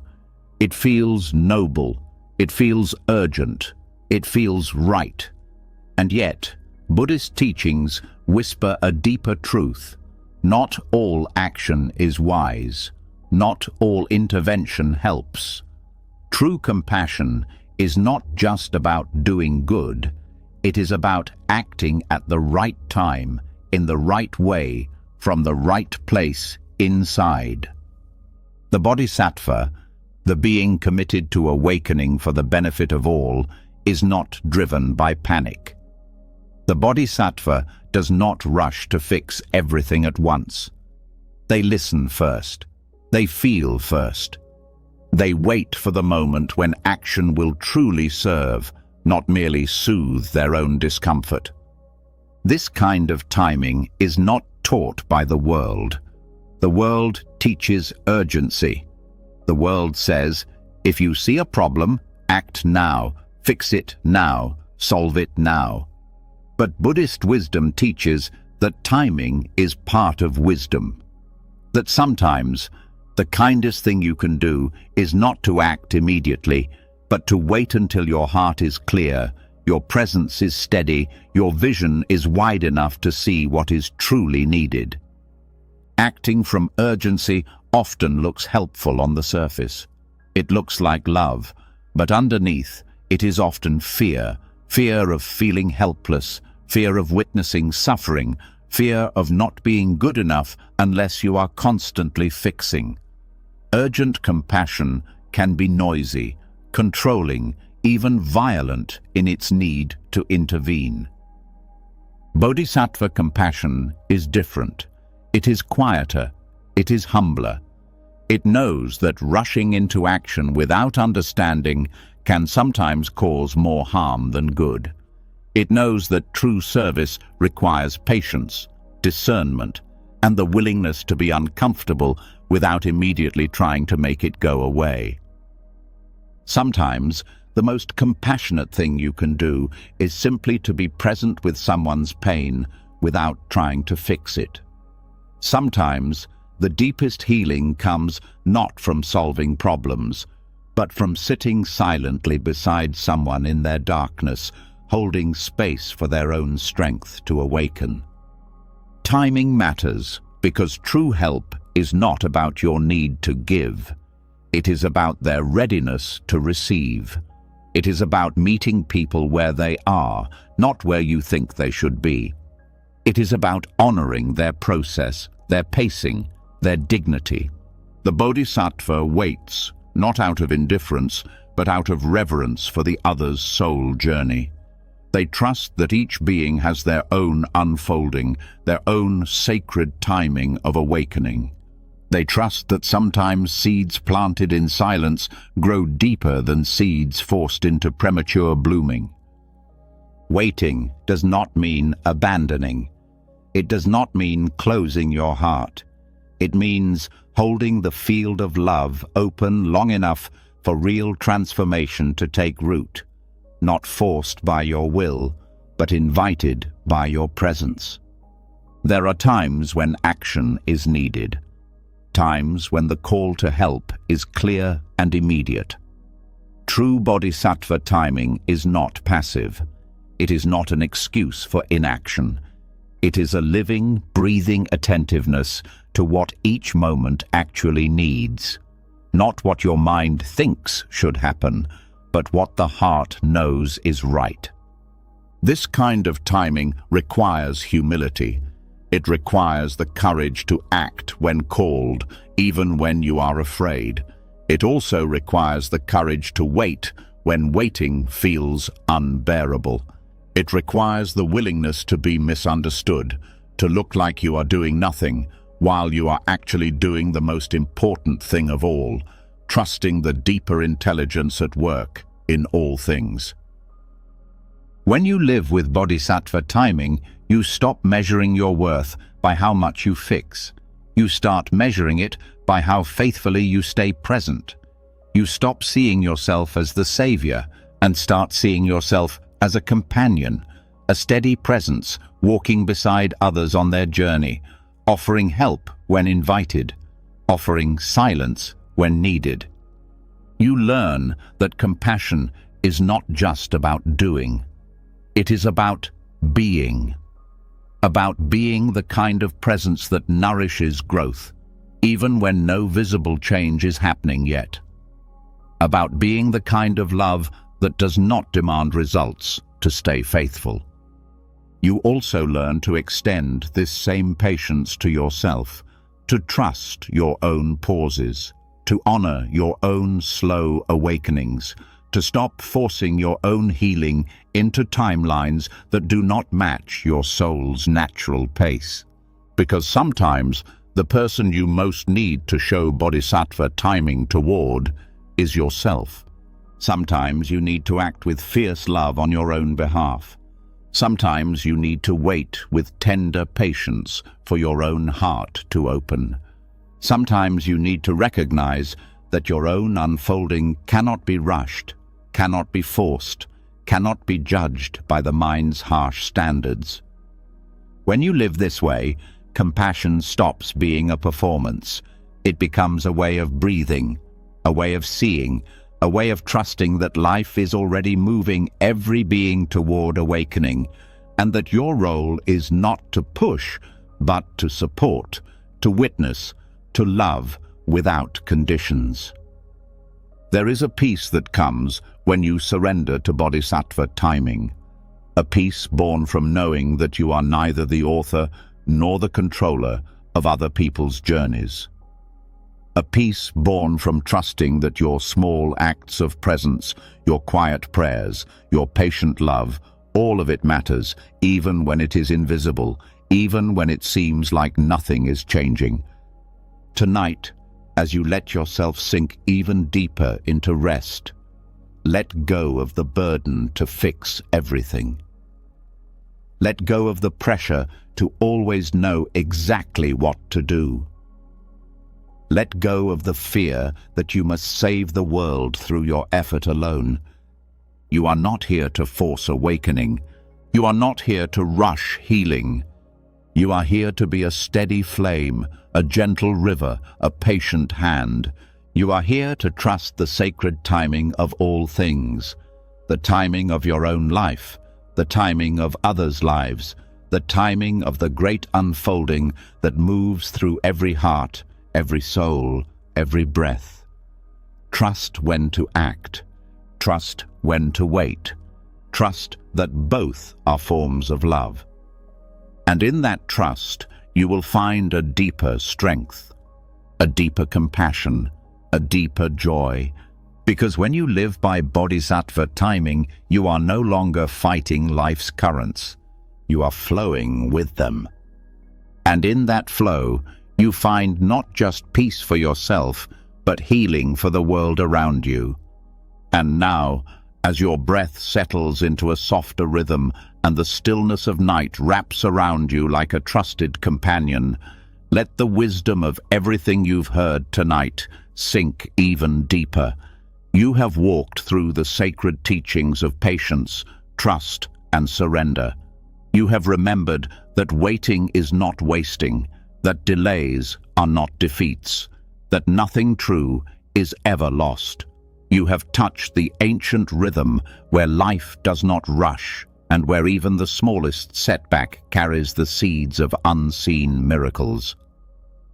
You have learned that urgency is not strength, that presence is stronger than panic, that sacred slowness ripens what force would ruin.